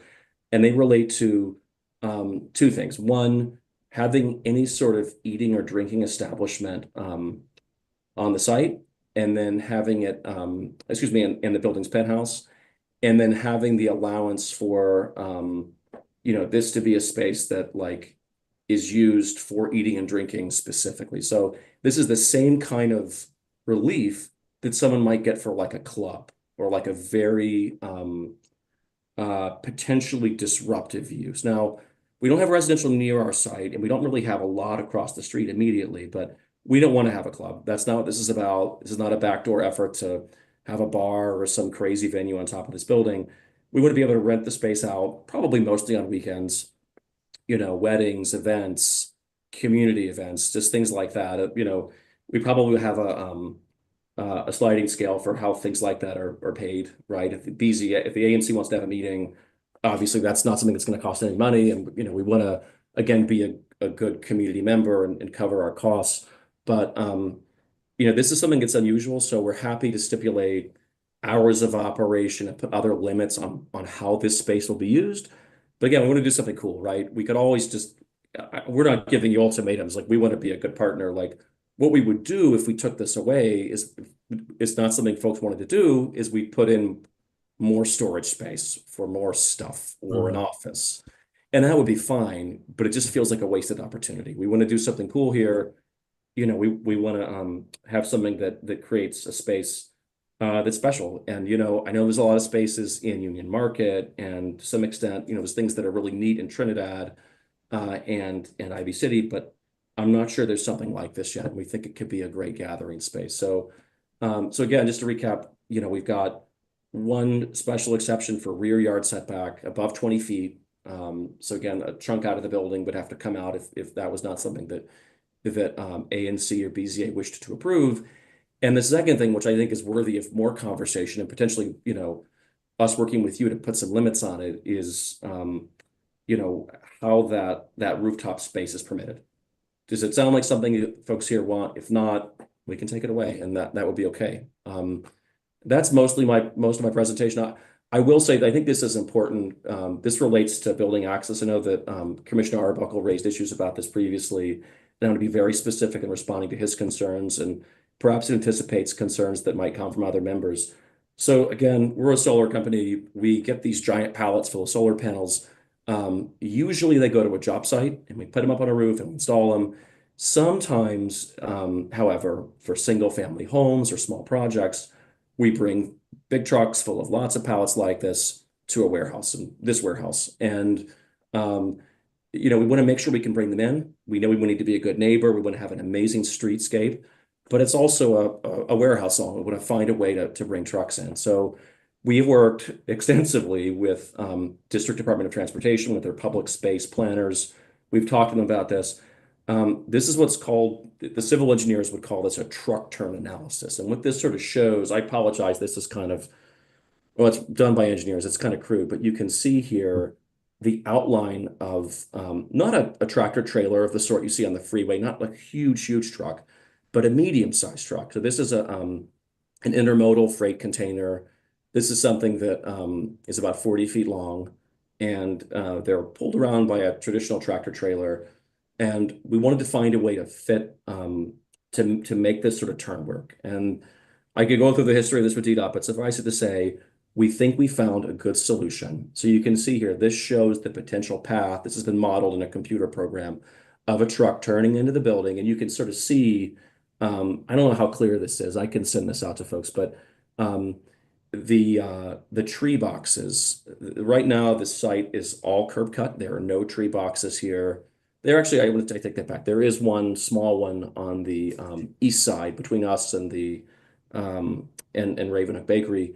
But we're proposing to grow that, make that bigger.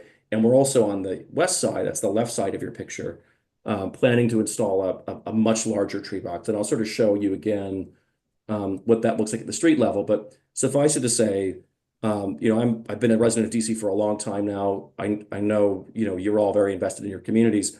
One of the things that I really hate is when, as someone who's trained in city planning, is when I'm walking down the street and I see the tractor trailers having to pop the curb and they mess up the tree boxes. And we've talked to DDOT and we said, guys, like, speaking very bluntly, like we all know that how this normally works is that people lie about the trucks. They don't talk about how the trucks are going to mess up the curb. So we've worked really hard to create a streetscape that is going to be beautiful, accommodates the trucks, and is also realistic about their impacts. They seem to appreciate our honesty. The last thing I'll say about this is that unlike most developments, because we've been very honest and straightforward and transparent about this with them, is that we're going to put into place specific restrictions around the times and the manner in which trucks would deliver loads to this building. For instance, we will not be able to deliver loads of this type during rush hour, that's morning and evening. And in addition, when trucks like this do back up, and this is something you really never see in practice, we will be mandated under our agreement to have people on either side of the truck temporarily. This is like at a very calm part of the day, to stop traffic and say, just hold on 1 second. They'll have on high visibility vests. This is something that Salim is interested in participating with us as well. We talked about this. So again, trying to find ways to work with folks in the community. I'll stop there. I've talked a lot. We've just A lot, Mr. Okay, Moore. I'm going to stop. I I definitely need to apologize. stop you because you're 10 minutes over. Okay. So go back to those special exceptions that you're looking for. Yes. Quick question. I see here special exceptions related to eating, drinking establishments in the penthouse. Correct. We don't have any penthouses that provide this kind of service or hold this in any way in our N5D, to my knowledge. Um, in terms of the community directly benefiting from this type of venue or space, would you be willing to allow the commission to make use of this space, maybe 3 to 5 times out of the year?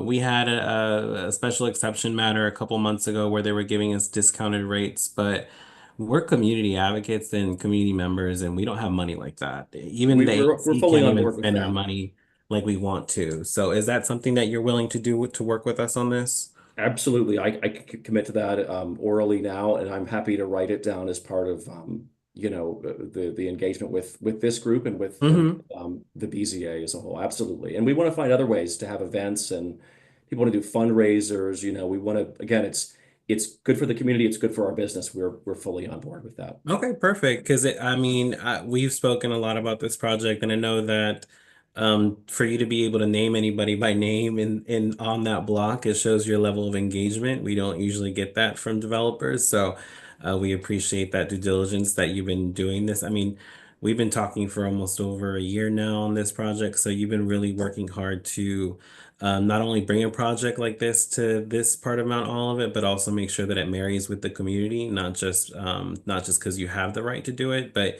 it's because you want to do it. So I will ask my colleagues to support this project. If there's any questions from the other commissioners, feel free to ask now directly. If not, we'll go ahead and make a vote.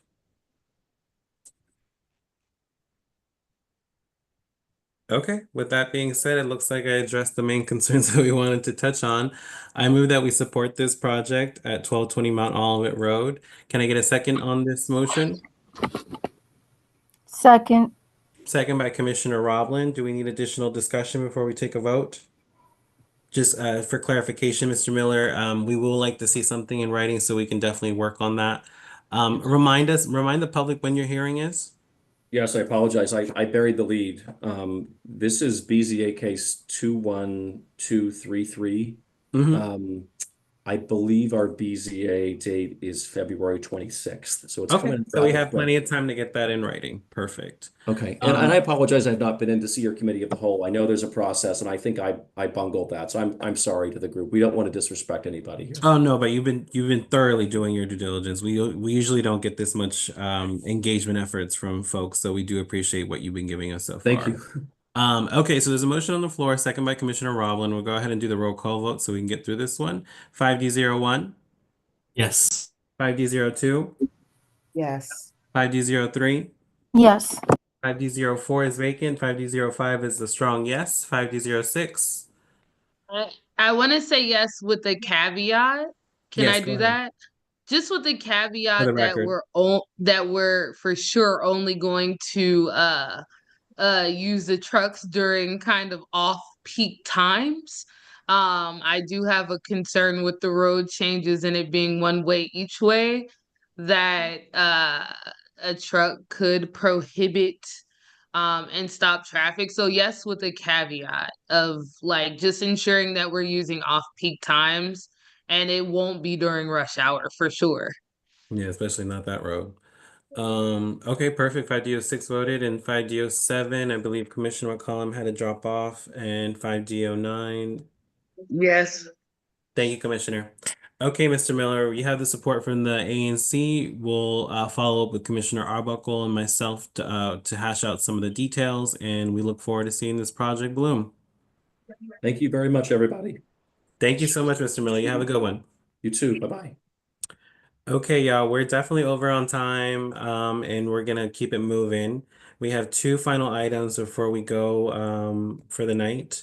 The next item on the agenda is, ooh, I'm about to hit end all meetings. My bad. The next item on the agenda is our proposal following up with the actual hire for our historian.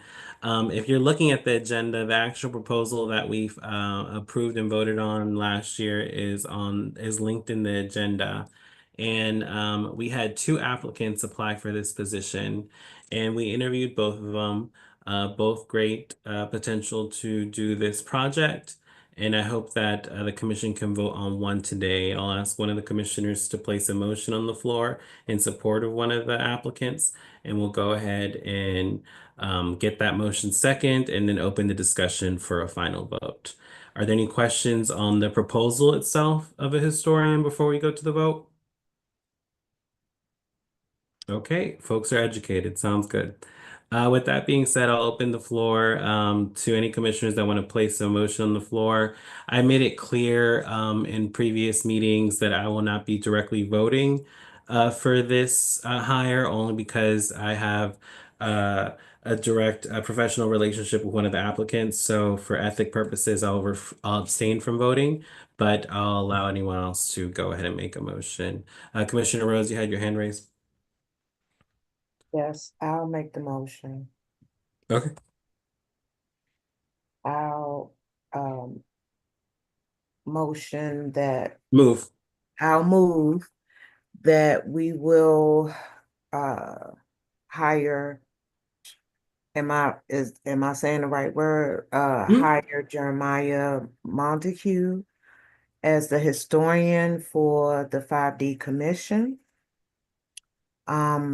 And after participating in both sets of interviews and reviewing the post-interview materials from the applicants, I believe that Mr. Montague is the best selection. Okay. Can we get a Thank second you. for Commissioner Rhodes? I'll second. Okay. Second by Commissioner Arbuckle. We'll open a 3-minute discussion before we hold the vote. Any questions or comments with, I guess with Mr. Jeremiah Montague?